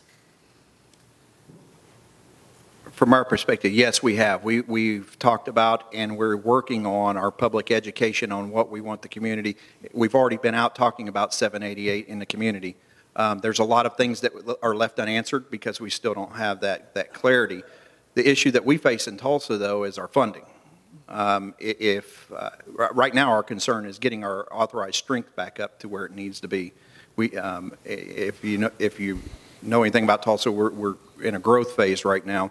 And so that's been our primary focus. But public education, in terms of this, there's been discussion and there's been organization even, but having something that we can put out in mass, we have not done yet. I think we're probably a little bit hindered by the lack of funding in that to be able to do some strategic public safety announcements and some things that we should be doing on our side to help the communities be safe and actually understand 788. For a follow-up? Okay, my second, thank you. I figured that might be part of an issue that we would have to face in our city. Switching gears a little bit, I know that Deputy Chief from Oklahoma City spoke about the urban aspect, but also part of it being rural. We face the same thing in Tulsa. So have you started discussions on collaborations with our local sheriff's department since we do overlap some of those jurisdictions? Yes, the discussions with other, in Tulsa, there's numerous law enforcement entities within our city boundaries, including the sheriff, university police, school police, and we've had that collaborative talks about this and how that everybody systematically works on the same page on that. So as we move forward, and in fact, in Tulsa, we already have our city working group where, we're just one piece of a larger group working on how addressing the zoning and other things that we've talked about and employment within the city of Tulsa as a whole. So yes, the discussions have already started. Thank you. Any further questions from members of the committee? Any further questions, Chairman? I have a couple questions. You had talked a little bit about the need for a medical condition and the definition there, and obviously there was not one inside 788. There's been some testimony that was on purpose. I'm trying to wrap my mind, though, from a law enforcement perspective. Why would that matter from a law enforcement perspective? If they have a card, then they do. If they don't have a card, then it's the 1.5 ounces. So where is the training from law enforcement on that issue? Or is it more just to talk about I just want to make sure there wasn't an ask in there with regard to the medical condition. You may have just been talking about some issues you had with the drafting of it, but I just want to make sure there's not some training there. I just don't know how that would even enter into a discussion between law enforcement and a citizen. I'm sorry, I'd have to go back and read the context of 788 as it pertained to, there were, and I'm drawing from my memory here, there was 2 excerpts when a person's in possession of marijuana. The fine was established at $400 for the 1.5 ounces, and I think there was an and in there. They had a qualifying medical condition. Okay. Am I correct? Or? You're correct. You are correct. So the question is, if you don't have a medical card and you have only 1 ounce, which is under the limit, the burden on the police officer is there also has to be a stated medical condition, if I read that correctly. Okay, is the duty of the officer to inquire about the medical condition, or is the duty on the citizen to imply that they have one when contact is made? Sure. And so if we have a decision there, then we follow the triage of this. Then the officer says, well, okay, what is your medical condition? It could be anything, right? There's no definition. So I've heard everything from insomnia to other cases, back pain or whatever. If that's the case and we move forward today, then basically anything would be a medical condition. I have a headache.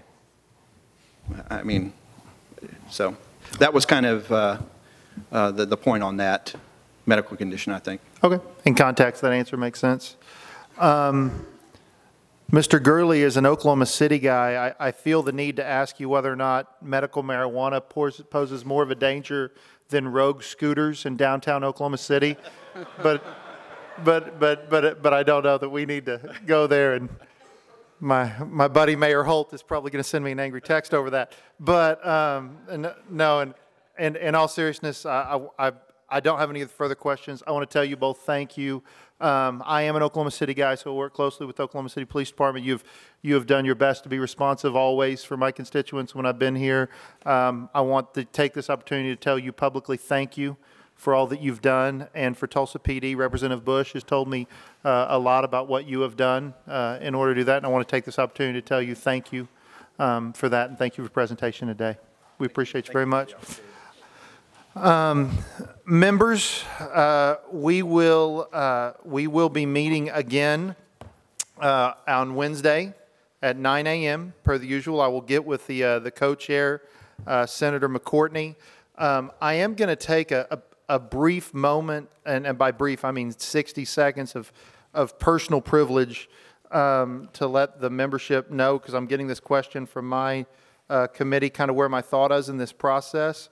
As we ask this, we need to make sure we are continue to focus, and I know that's my intent and the Senator's intent, to focus on the implementation side of 788. I had that conversation with Leader Copeland today, and we had talked a little bit about making sure so the public knows, and on this I speak for me personally, but I think I do share with the co-chair that we are going to do our best to hone in on immediate needs in implementing the will of the people that they've had. We have had far more requests to speak than if we were to hold these meetings all day, every day, and delay implementation for the next 5 years. We would still have meetings all day, every day on everyone who has requested, and that is not what we are going to do, by the way. But I do want you to know, as you get these requests, we are doing our very best to let as many people come as we can, and we will be starting to hone this down as best we can on the exact things we need to do, differentiating between possible emergency immediate needs and long-term things that we can look at. So I want to thank all of the presenters who have been there today, and my co-chair has anything. We will be adjourned till 9 a.m. next Wednesday.